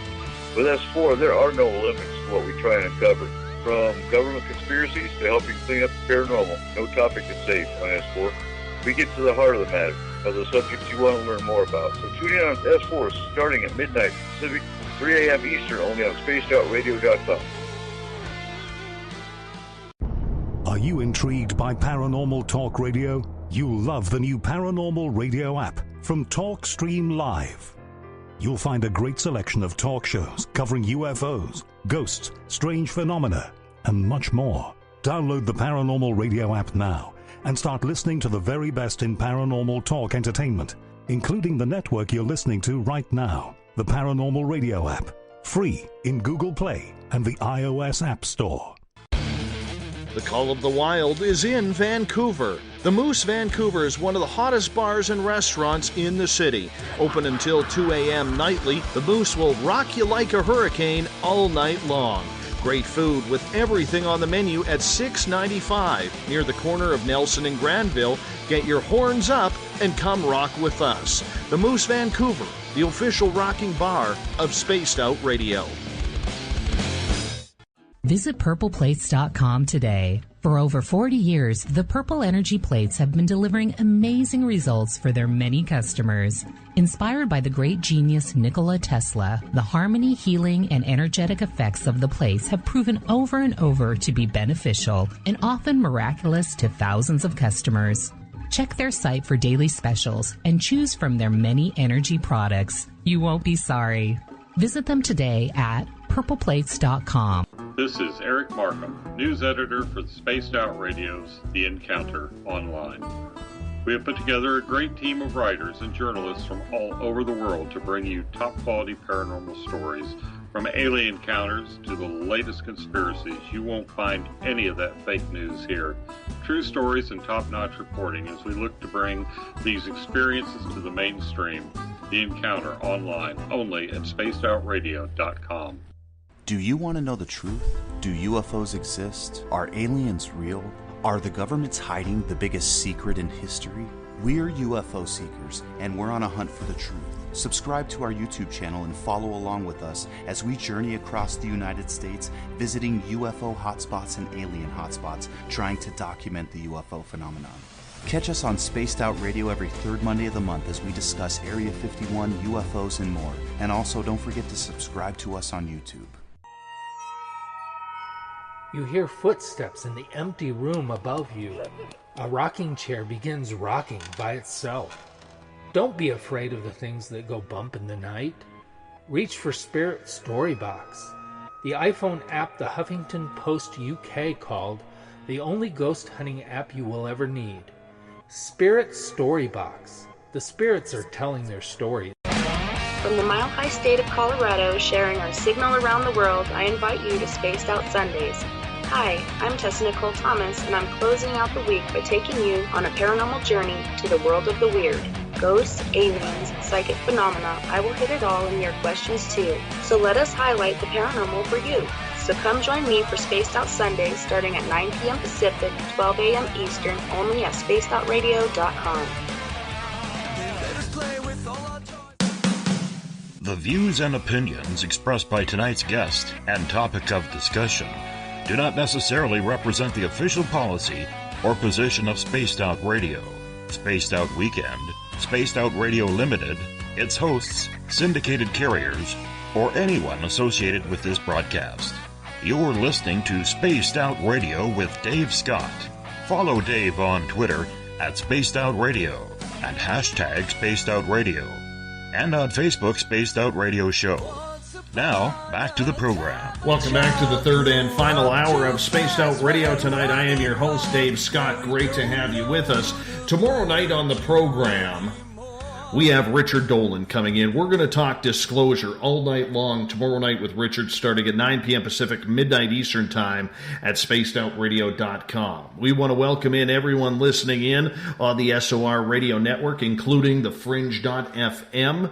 And if you're looking for our archives, we store them on YouTube. Go to youtube.com/spacedoutradio for you to check them out for free. Do me a favor, though. Hit that subscribe button. I would greatly appreciate it. Bill Cardwell has set the password for tonight in the SOR Space Travelers Club. Dolichocephalic. Dolichocephalic is your password. Make sure you use it wisely, Space Travelers, as Bill sets a password each and every night right here on the mighty SOR. Now, if you want to follow us on our website, spacedoutradio.com, we got a plethora of features for you. You can rock out to some Bumblefoot, shop at our Spaced Out Radio store, read up on the encounter online, or watch great videos from UFO seekers, Contact TV, and so much more. We want to wish Victor Viggianni a good month, as he has a lot of traveling to do for conferences coming up. Victor was our guest the first 2 hours talking Canada's role in disclosure. His website is zealandcommunications.org. Here in hour number 3, we're going to take a little bit of a different turn, because as a lot of you know, we have been, over the last couple weeks, 10 days or so, we have been building a brand new studio here in SOR headquarters as we prepare to try and expand this show. Amy Martin from Amy on the Radio, you may recognize her from the Deep Talk Radio Network, and she is the former news girl for Art Bell. She is taking care of our syndication. In fact, she is 2 rooms away right now, building our brand new computer, and we're going to be setting up the new studio tomorrow. Carpet goes in here as well. So with the changes that we are going to be making to the new studio, we have to improve the show. We have to tighten it up a little bit. So I bring in Everett Thiemer here from the Encounter Online. Everett, thank you so much for joining us. Thanks for having me. Good to have you. Appreciate that. I'll tell you, it's man. Always fun. It's always fun to come on your show. Dude, I am so itchy right now. I took my dog out during the break, and I was just mauled by mosquitoes. Like, literally, I am scratching the living hell out of myself right now. And I realize for a lot of people out there that are probably like, no, don't scratch them. It makes it worse. I don't care right now, man. I am so itchy. So itchy right now. Son of a gun. I got nailed big time. Like 3 on my hand. 3 of with them. with the way you kill them, I'm surprised they don't just fly away from you in fear. I know. I've tried absolutely everything. I've stopped wearing red because apparently red attracts them. I've stopped eating bananas because apparently bananas attracts them. I've stopped, doing a lot of things. But no. Bastards Have you tried bug spray? No. That works? I don't know. We don't have mosquitoes down here yet. Oh, well, it's terrible. I saw one, so. It's terrible. Absolutely terrible. I'm just getting eaten alive. But anyways, we bring you in here to talk a little bit about the new way we're going to be doing things around here. So normally our guests come on, we bring them on right during the show. Other shows like this, in this format, what they do is they go into a news section. So basically the show starts at the top of the hour for us. It's 9 p.m. Pacific, midnight Eastern time. And they'll read like 20, 30 minutes of news before they actually bring on the guest. We've never really done that up here because, from polling our audience, you guys like to hear the guest right off the bat. So that's why we bring the guest in right off the bat. However, with us going into a more terrestrial mode and planning for that, we still want to keep that fun forum around. We still want to make sure that you guys are getting the information you need right off the bat. So we are going to be adding a news section because one of the things we've noticed is usually at the bottom of the third hour, we see a lot of the chat rooms, especially, and that's how we judge them, is by the chat rooms. A lot of people start tuning out. A lot of people start going to bed. Maybe they're tired of hearing the guest, even though the guest may be absolutely stellar. But nonetheless, you also hear it in the guest, where they're getting tired after a 3-hour run. And you hear it in their voice. Their answers get a little slower. They get a little shorter. And there is less information. So Everett and I have been talking for a while. What can we do to spice it up? So Everett, I'm going to give you the conch here. And why don't you tell the audience what we're going to be doing in hour number 3 starting Monday? Well, sometimes we just want to shake things up. So like you said, instead of bringing news in first right at the beginning of the show, we're going to add a little news section where we bring in some of the odd stories, some of the things that have been missed. Obviously, we will cover some of the serious breaking news kind of things and some of the paranormal UFO news when that happens. But we're also going to bring in some of the stuff that is happening around the world that we miss. We're going to try and bring a little bit of fun, a little bit of debate, because frankly, off the air, when I disagree with you, that is some of the best conversations we have. And I'm hoping we can bring some of those kinds of stories where maybe you and I don't see eye to eye, but we can have a discussion about it. And just bring in, about 15 minutes or so of news, different topics that you and I can talk about, bring to the audience, and then go into your thought of the day. Well, and that's really the big topic is, when we do news, we're not getting into political stuff. Now, if it's an election, okay, so for instance, next year, Canada holds their federal election. The year after, it'll be the United States. Of course, we'll get into the election results, but we're neither here nor there when you kind of look into that subject. It's more about trying to find those appealing subjects that are going to make you laugh, that are going to make you scratch your head, because we don't want to sound like everybody else. And that's probably the hardest part that you're going to have, Everett, trying to find those stories on a daily basis. They just come up. They're all over the place. In fact, we're not going to get into the political stuff so much. But there is a fun story that Henry Winkler was left off of the voter rolls in California for the primaries. However, Abe Vigoda, he's, still on the voter rolls. And he's actually passed on now, but he's been passed on now for about 5 or 6 years, I think. Yet Henry Winkler, who's alive and well, was not on the voter rolls. So, we're going to bring stories like that we can talk about and have a little bit of fun with, but that are still kind of important and serious. We're going to be debating these stories in between. So it's going to be a discussion forum. It's not going to be like your regular newscast where Everett comes in and starts reading a bunch of news stories. We're actually going to be chatting about these news stories in each and every one. Everett, how do you suppose the audience will be able to participate in that type of forum? Because our fact is we always like to keep the audience involved. I think this is a great opportunity for them to chime in their thoughts, ideas. Obviously, we'll be reading the comments, and we'll probably be able to pull a few in. It's going to be a great opportunity because, to be honest with you, I'm going to go out and search stories that I know you and I may or may not see eye to eye on. And that's going to be probably the best part. Like you said, we are going to be discussing and debating these, and this is a chance for the audience to kind of, I don't want to say pick a side, but we can stir up or create some discussion and debate in the chat rooms, maybe bring some of the comments onto our debate or our discussion, and really involve kind of the whole audience with us in the discussion.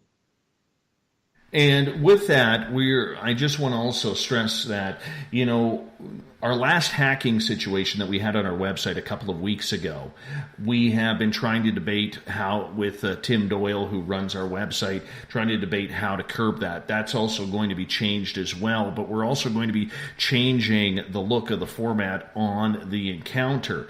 We're going to make it a little bit more newsy. We're going to have columns in there. So if a topic is scientific, we're going to be putting that in the science. But we're still going to create regular content because you, Everett, along with Abby, our other fantastic writer that we use and who is chomping at the bit to get going, we're really going to be pushing hard to get people to know that our news section, we're going to be talking about real stories, but we're going to try and create our own as well. Exactly. And we're still going to go after some of the deeper stories. We still have some writers that are on board and just sitting tight, letting us do what needs to be done and take care of the priorities. And they're still interested in doing some research work, some other little fun stories. I hate to say it's going to be phenomenal right off the bat, but I mean, we have taken the time mostly you have taken the time to really put things in place so that we can start, once that studio is done, really start making a push and be, I think, probably one of the best alternative media sites and alternative media outlets out there. And in reality, there is a real lack of, and you and I have talked about this so many times, there is a real lack of quality paranormal journalism out there.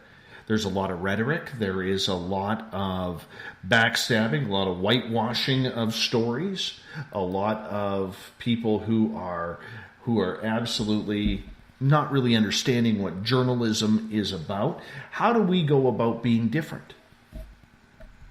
The first thing that we're going to do is what we're in the process of doing, setting up a professional outlet.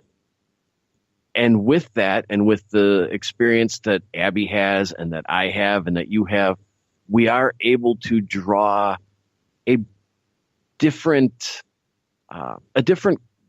group of writers. We're getting more than people who just want to have their work published. We're going after people who have experience and a background in some form of media or journalism. It's not somebody just picking up a pen to, get their name somewhere so they can say they did it. We have some people on board and in the background that are waiting that have real, genuine experience, and they are committed and they have an interest in these topics, and they're looking for a serious outlet, just like there are so many people out there in the audience looking for a serious outlet to find information. So I don't think it's going to be as difficult to turn it into a really good product as people may think. And I think that once we get a few things taken care of, it is going to roll right into being something that people can really enjoy. The fact that paranormal journalism is very hard to cover, how do you find the stories on that? You look. That's the only thing. And you know, one of the most difficult things in covering the paranormal is sorting through all of the fake news. And that's one thing that I hope we can bring to this, is the opportunity to occasionally bring up some of these fake news stories, and talk about them. And let's put them to rest. We're going to do that every Friday. I think that's going to be a lot of fun. So people who don't understand, we're going to do a section on Fridays called Faux News Friday.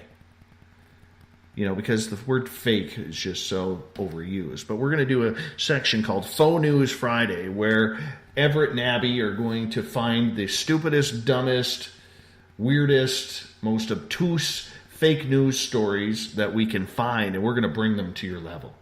So that way, I think a part of our responsibility, whether it's Abby, whether it's Everett, is that we need to give all of you an outlet. I know a lot of you are smart. You know what BS is when you see it. You can smell it from a mile away, okay? But there's a lot of people who don't. So part of our job is education with this as well. So every Friday, we're going to have some fun. It's going to be fun for us, Everett, but it's going to be educational for a lot of people who are buying these stories that the Marine Corps, right after Christmas, invaded CIA headquarters, or we see all these CGI films of Nibiru spinning in the atmosphere over Wichita, Kansas, and the mainstream media just isn't picking this up. How could they?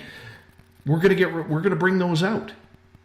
Exactly. There are so many different directions we can go with that. I mean, every day something pops up in my news feed that I just shake my head at and worry a little bit about humanity, because I know and I see the stats and I look at these things and they're being spread all over and people believe it. And some of it's out there, bizarre, like the Nibiru thing, but some of it has some plausibility to it. I mean, there are a couple of stories going around about some different food products, one of them being a particular fish, where they're saying, oh, you can't eat this because it's poison and it's a government engineered fish and it's out there designed to control the population and all of these things. It takes about 20 seconds with Google to find out that it's absolutely untrue, but nobody's doing that. And this story, the last time I looked at it, had thousands and thousands of shares and comments and people talking about how they're never going to eat this again, and the government's, engineering and trying to control the population through this. And it's time to put some of these to rest and really begin to spread the true information and the truth. Yeah, I fully agree with you. And it's going to be something that I find entertaining. And you know what? Like I said, it shakes things up a little bit from what the majority of people out there are already doing on their program. Dennis has a question here. Dave, are you going to be adding more commercial breaks? There will be probably a 3-minute break at the bottom of the hour, because as we go terrestrial, they are going to want their break at the bottom of the hour.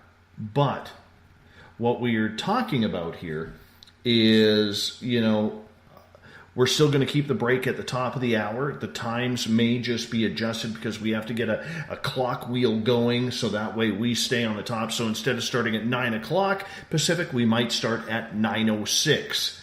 and continue on from there. So that's kind of the way it's going to go, because we have to allow stations as they pick up our satellite feed in order to do it. Now, I know a lot of people out there may not like it. They like the small rustic cabin atmosphere of what we are doing on a nightly basis. All right? So I do understand that. I do appreciate that. And we're going to try and keep that. We are not changing the format. Everybody in the audience will still be involved. So I ask you guys to, continue with your questions if you're in the chat rooms or anything like that, but we're not going to lose that feel. I absolutely refuse to lose that feel, whether it's Everett, whether it's Abby, whether it's Preacher, whether it's Amy or Tim or whoever's helping us out. My mandate has been the show has to try and remain as much the same as possible, because that way it still sounds natural in an unnatural or a more terrestrial type environment than what our internet crowd is used to. And so, yes, we're going to be having some fun with the news. It's not going to be about, bringing hardcore serious news, but it's going to be about trying to find those stimulating questions that are out there and that people are reporting. And then every Friday we'll have some fun. If you guys as an audience want to chip in and send Everett or Abby a note saying, hey, I think this qualifies for Fake News Fridays or Faux News Fridays, send it into us. We want to hear about it. Definitely. I'm really looking forward to that, because that's where we can really have some fun and debate some of these things, although I'm a little afraid that we'll both agree a little too much. But I think that there is just so much stuff out there that we're going to have a lot of fun with that and be able to bring a lot of humor to it too. Dennis in the chat room is bringing up a lot of points because, he's been a long-time fan, and he's a fellow Canadian, so I got to be good to him. But Dennis, like I said, we're going to try and keep the show as natural as possible. We are not going along other formats. We are creating our own that's going to spin, But on the flip side, I have to try, on a selfish note here, guys and gals, this is a lifetime commitment for me. And, I have to try and make a career out of this because this is what I have chosen to do. And there are people, whether it's Everett, Abby, Amy, Tim, and all of you who want this show to continue. And that's why we're doing this. I'm a terrestrial radio guy. I've never felt really comfortable in the whole online format. Everett, you can attest to that. I've said that many a times to you. And it's something where we have I'm reading the comments. Okay, I am totally reading the comments, and I give a care about every opinion that comes through here. And I think I've been honest and upfront with you guys when it comes to, being very careful with how we shift the show. It is going to shift, but we have to stay true to our roots and our format, because we don't want to lose our regulars because we've pissed them off because we've done something outlandish or outrageous or made it a little bit too mainstream, if you know what I'm saying, Ev.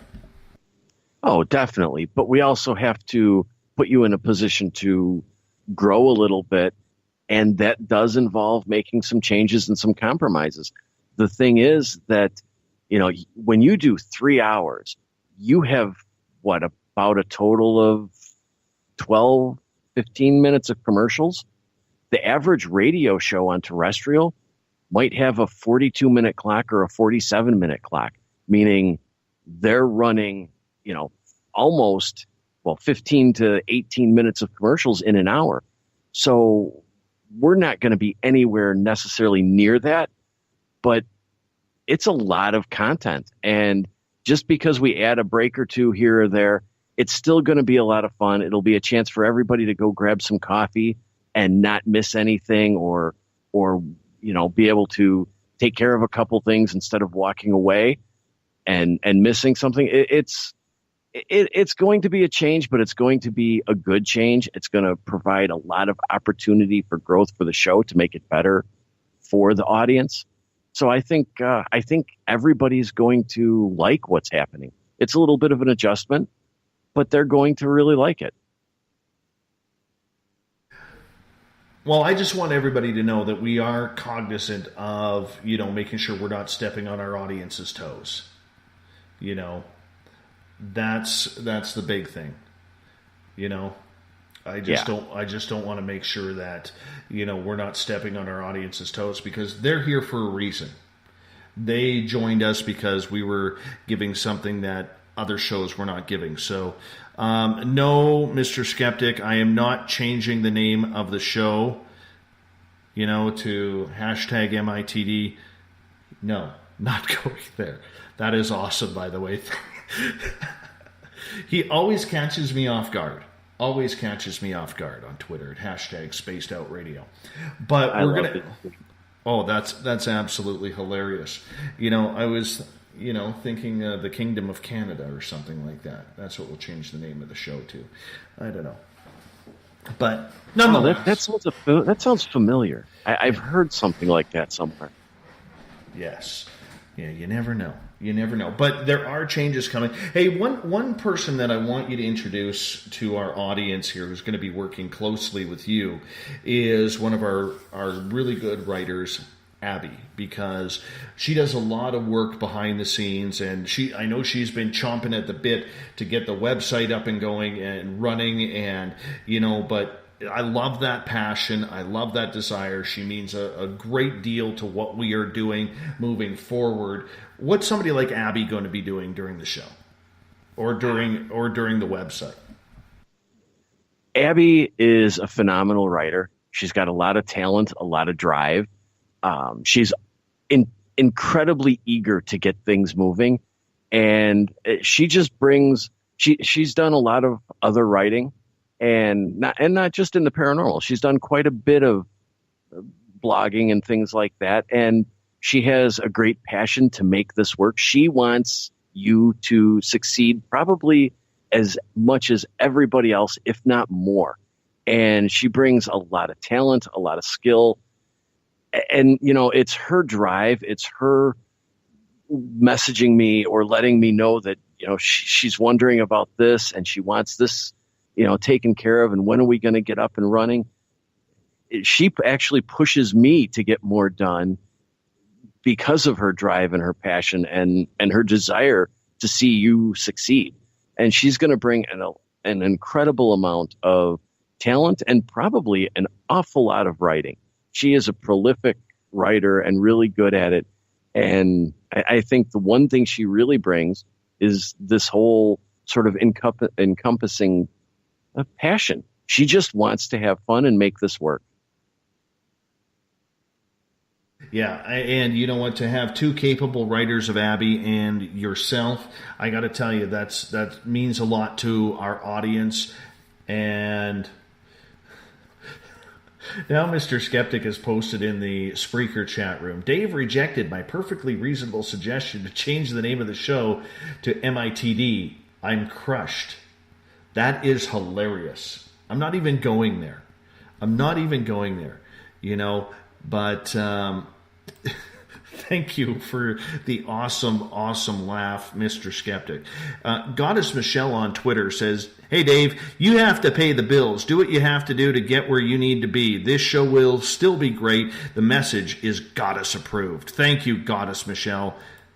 Good fellow Canadian girl over there, over by Shag Harbor, Nova Scotia. It's phenomenal. I want to get to Shag Harbor one day. I so do. I've never been out east, like for a period of time. Like I've never been to Toronto outside of catching other flights at the airport. I've never been to Montreal. I've never been to the Maritimes, which I hear absolutely beautiful. I just want to go to Tim Hortons. Derek is wondering, who is on the line with Dave right now? I was away on a work call for a while. It's Everett Thiemer from the Encounter Online. Rick is asking, Dave, why didn't you ask the guests any of our questions tonight? Oh, good question, bud. Good question. To be honest with you, I had an agenda with Victor tonight that I wanted to get in, and I was trying to get it all in there. And sometimes when I'm monitoring a number of chat rooms and trying to host the show, I missed out. So that is my fault. I will take the blame for that. It doesn't happen often around here. It doesn't happen often. But we're going to make it. And no, I'm not dumping Bumblefoot Mike on Twitter and calling in Crystal Gale for my intro. Little Brother is watching, is sticking with us. Little Brother is watching. Anyhow, bringing this back. Go ahead. You know what? I think Anne Murray might be available.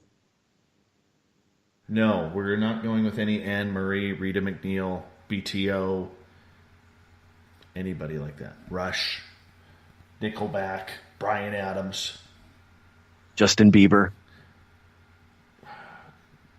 Throw Drake in the garbage too. Celine Dion, throw her in the garbage. We're not going there. We're not going there.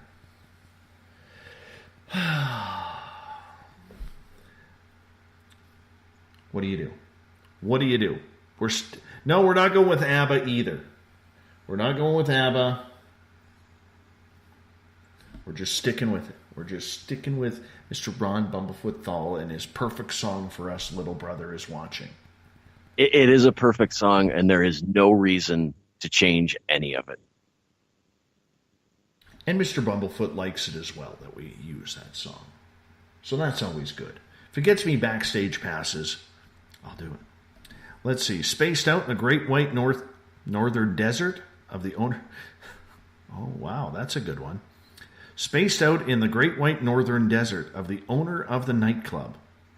A little bit too long, but that's workable, Jeff, as he's trying to come up with new names for the show, even though we're not changing our name. Yeah, this is quite a tangent since this isn't even on the agenda. Not on the agenda. Here's another one by Jeff. From the Kingdom of Canuckery. That's not bad. I like that. That's not bad. Not bad at all. But getting back to the news, give us a couple of examples of stories that people will be able to hear on what we are doing. Well, we had talked about the Henry Winkler story. There's a story out there right now that we won't bring it to the news because it'll be old. But the story about the minister in Florida who was attacked by a crocodile while baptizing people. I hate to say it, but that's sickly kind of something I find interesting. Yes, me too. We're going to bring stories like that, the stuff that's out there that is a little dark, a little funny, and mix it with some of the serious stuff. Obviously, there will always be things we can't ignore. But really what we want to do is just bring a different viewpoint to the news and bring different information out there. Yeah, and I think that's important, is because we don't want to bring news that you're going to be seeing or reading on the front page of your newspaper that you're going to get for, the next 3 to 5 days in a row. Not interested in that. Not interested in that at all. Politics, we're not interested in. We're not running with it. It's about the weird and strange stories that we are going to search out, and that could go also, and it's not just weird and strange on a paranormal level, but it could be a dumb criminal, Oh, and there's a lot of those out there, aren't there? Well, exactly. I think of a story that comes to mind quickly here was the husband and wife duo who got busted for selling golden tickets to heaven. For $200 a piece. That's a good story. That's the type of, we want you to laugh and we want you to have fun with the news.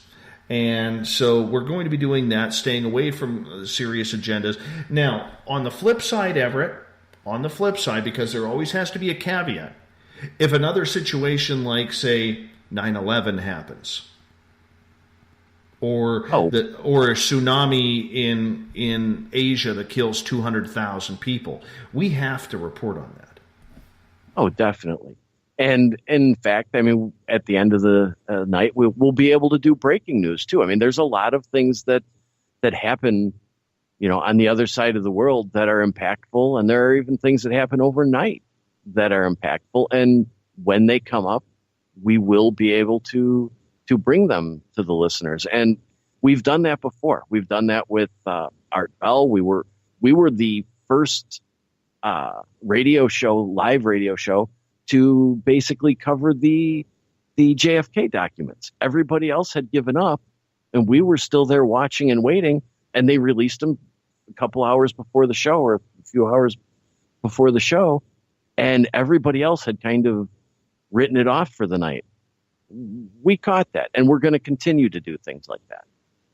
Rick is saying, is it more National Enquirer stuff? No, we're not going to have, Bigfoot mating with a gray alien in the middle of the forest of North Dakota. We're not going to have stories like that. We're not talking made up stories here. We're talking real news stories that are going to be of interest. Let's see. Carla says, Rustic Beard Radio.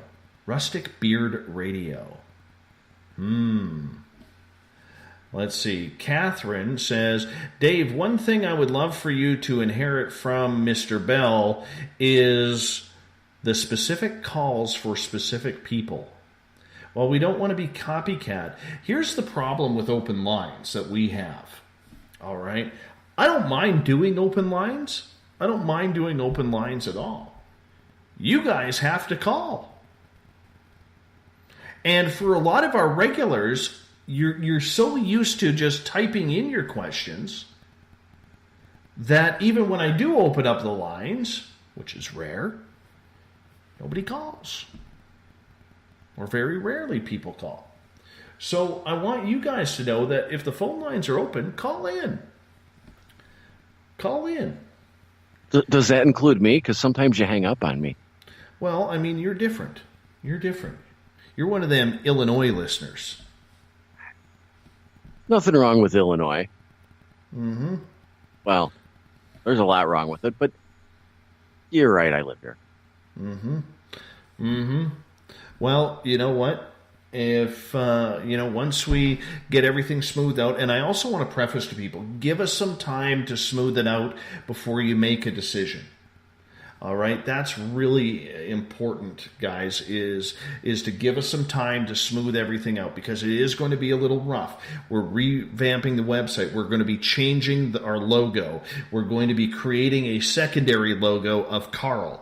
We're going to be having a store come online. We're not doing an SOR Space Travelers Club just yet. It will be coming, though. And we'll be going into more detail about that in the future. But the big thing is, the website is going to be changing. We're going to get the encounter going again. We got to get a few more pages going to make it a lot more fun.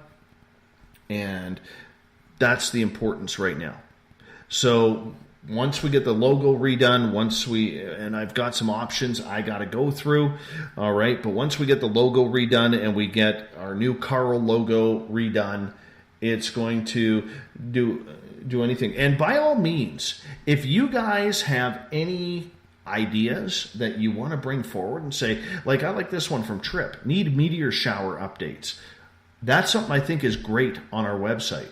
I also believe that it would be great to put the International Space Station. So all you do is you click on the app on our website, and you go on there, you type in your zip code or your postal code, and boom, it can tell you when the space station is flying over. Catherine's asking about Spreaker. Can we box Spreaker? Spreaker is going to continue for a while. All right, Spreaker's going to continue. And, is it going to be around in 2 years from now, 18 months from now, 3 years from now? I don't know. But we are going to be working on something that's going to, be good for everybody. I like Spreaker. I think it's a very neat community that we have established in Spreaker, and I really don't want to lose that, even if I do have to pay for it. But there is a lot of really cool features that are going to be coming there. So yes, if you are a writer, Everett, if there are writers listening who would maybe like to join the encounter and do some writing, how could they get a hold of you guys, you or Abby, to find out whether or not they could help on out? Well, they could message us directly on Facebook, reach out through Twitter, email. My email is, well, you know what? I'll put it on my Facebook page because it's kind of hard to explain. But they can find us. And, you know, if they have an idea and they maybe they aren't confident at writing, but they have a topic or something they'd really like to explore, they can send us that too. Just message message me or you, or preferably me, and let me know, and we will follow up with them. Absolutely. And, you know, there's so much that we have to do yet. Like I said, do me a favor, give us a couple of months here to get everything kind of going, and, you know, we'll make it happen. We will absolutely make it happen. And, you know, Dave, I think the audience needs to understand, you and I have talked almost daily for hours and hours every day, and 90% of those conversations revolve entirely around what we can do to make the show better for the audience. It hasn't been, you know, what we can do to make it this or that. It's always been about the audience. So, yeah, we might have a hiccup here or there, but everything is geared towards making it fun to listen, making it fun to be a part of. So if literally aiming over building our new computer with high, I'm not even going to use the terms because I don't know. I'm not a computer guy. What's going to happen here is we're going to have the ability to make things happen a lot smoother. So the Periscope feed is always going to be clean. All right. The Spreaker line is always going to be clean. And it's just the way we're going to work it. It's going to be a lot smoother. But like I said, give us a couple weeks to get everything smoothed out. I got to learn a whole new technical part. And right now I'm having troubles picking out a desk that I got to pick out tomorrow. And a chair to go with that desk. Joe is saying, Dave has Amy chained into a room building the computer. Yeah, pretty much. I actually asked her to come on in here for hour number 3, but she is, you know, the poor girl has literally been up since like almost 24 hours with a few hours, a few minutes here, a few minutes there. She caught 3 flights today. Like with Amy today, and we're going to go to the thought of the day here momentarily. Amy today, she left her home, caught a flight to Dallas, which was, I think, a couple hours, had an hour layover in Dallas before catching a 4-hour ride from Dallas to Vancouver, and then she had a couple-hour layover before going from Vancouver to Williams Lake. But I did introduce her to Tim Hortons today. I did. And she got herself an ice cap, but I think that buzz is wearing off right now. So we're going to, after the show, I'm going to take her to get something to eat, find some place that's open around here. I think we're down to one place. But, you know, the big thing is, you know, we're going to have that new computer up and running here. It's going to clean up a lot of those problems, especially with Periscope. And as things move forward here over the next few months, is, like I said, 2 rooms open. Thought of the Day happens every night at this time, where during the day we put a question on our Facebook and Twitter page, and you guys answer it. We love to get your audience involvement, so we're going to read out your answers. Today's Thought of the Day: if not the United States, which other country in the world could bring disclosure, and why? Everett, what's your thoughts on that? You know, I used to think it would be someone like Belgium or France, where, you know, they were pretty open about some instances. But I kind of think that if a government discloses anything, it's going to be sort of an unexpected government, and it's going to be some sort of incident that they can't hide. Part of me just thinks that people are too cynical that any government releasing anything, they're going to look at it kind of questionable anyway. So I really think that it's going to be an unexpected nation where something happens or they have some sort of proof or unintentional release of information and kind of come out of nowhere, whether it be, one of the Asian countries or, I would lean more towards one of the more technological countries, but I really don't know. I just think it's not going to be one we expect. Well, about 75% of the people who took part in today's study, or question, thought of the day, whatever you want to call it, were saying Russia. They believe it's Russia and Putin. And we'll give some of the answers. Ozzy Marty on Twitter at #SpacedOutRadio says Russia. They love stirring the pot. Canadian Joe on Twitter, China or Russia, both are big, both are powerful enough to resist any pressure the United States could threaten them with. That's always a good one, comes down to threats. Let's go over to Facebook. Catherine, Russia, they have the clout to do so. Trinket, definitely Russians. They also do not feed their sheeple poison or put pharmaceuticals in their drinking water, so they probably lie less than the United States also. Caveat to that, she is American. All right. I don't know if I agree with the other parts, okay, but we're getting the point. And Tim jumps in. Russia, they DGAF. Don't give a bleep. Everett. I'm surprised, and I wonder if Russia released something, would it be... What would people really say about it? Would it be put down right away? I mean, would we believe it? Would the world believe it? Russia has such a history of propaganda and spreading disinformation as much as anybody else, that would it really be believed? And I'm curious as to why so many people think Russia. There's a few more points. We're going to get to that. Goddess Michelle on Twitter chimes in and says, China is going to bring disclosure. I don't see the Chinese doing it, but I think they're one of the three that could.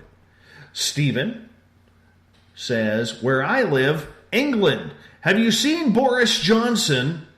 He's definitely a hybrid. That's funny. Tom jumps in. He goes, likely Russia and China. Less likely Great Britain, France, Mexico, Japan, Australia, and Canada. Least likely? Not necessarily. Some of the countries that they're aligned with to kind of, to go along with their party line. I think they would use it as a tool rather than disclose it to the world. All right, let's get to some more response. David Ross, Canada, we are down-to-earth, level-headed people. We also have Grant Cameron, Stanton Friedman, Chris Rakowski, just to name a few serious investigators. I don't think the investigators mean much in that. No offense to the people involved. They're very, very smart people. But Michael McNeil jumps in. The countries that have released some info on UFOs have been the UK, Australia, New Zealand, Russia, Brazil, Canada, Denmark, Ireland, France, and Chile. The lamestream media didn't give these releases much attention, so I think these information releases were negligible to the public. My suggestion would have to be some Canadian official on the show who was involved with the Canadian UFO files. Also, Nick Pope, who worked for the MOD in the UK. I'd like to get a Canadian official on that. I just don't know where to even start looking for that, but I have pondered that. Charles jumps in. Kenya! They have no reason to go along with the United States denials. Chalk one up for Kenya. First time I think Kenya has ever been discussed on this show. Jeff on And you know what? I can believe that.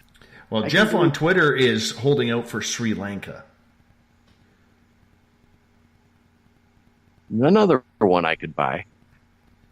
All right, let's get to Kevin. To preface, in my opinion, the only other country with an intelligence system that plays at the same level as the Americans and yet still has the respective international communities to finally come clean with heartfelt apologies would be the Brits. They have been privy to many leaps in American military technology with high security bases in the UK.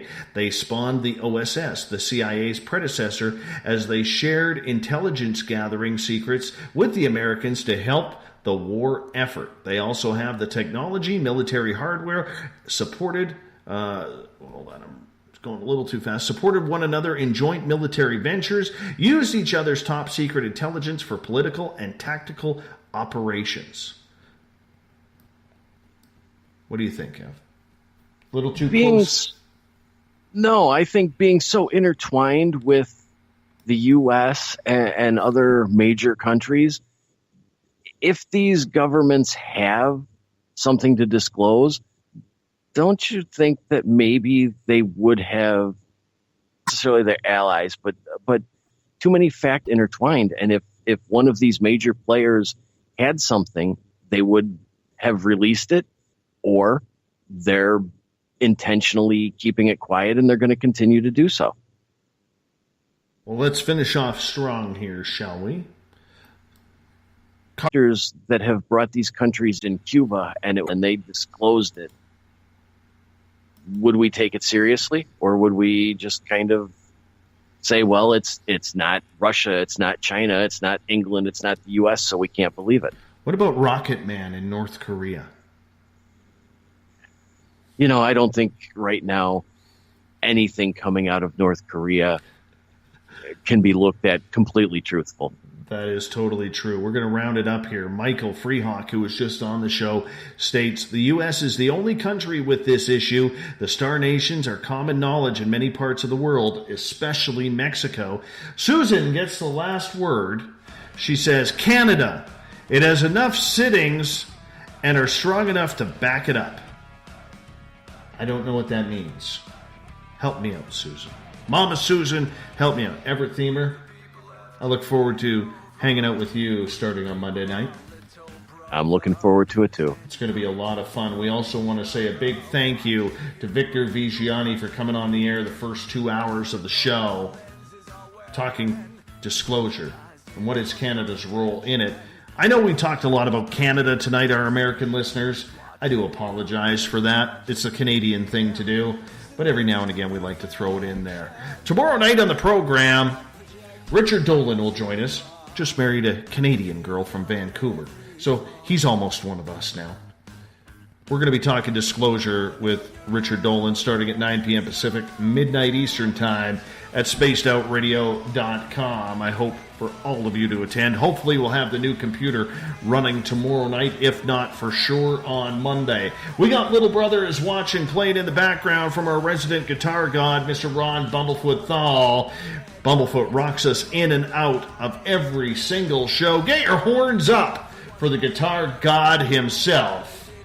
I want to say a big shout out to everybody listening at home, in your cars, at work, wherever you may be. Thank you for participating with us tonight. A special thank you to everybody in the Spreaker chat room, everybody on Twitter at hashtag Spaced Out Radio. I apologize to the Periscope crowd. It was a little rough tonight, but you guys were amazing. And, of course, the veterans in the SOR Space Travelers Club. Thanks for spreading the word. Thanks for helping us grow on a nightly basis. All of you are absolutely amazing. And that's why, together, my friends, we own the night.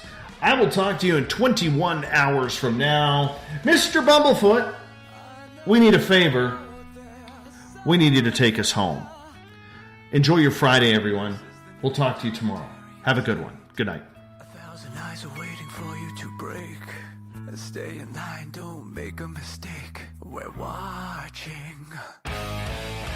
We watched you for so long. We waited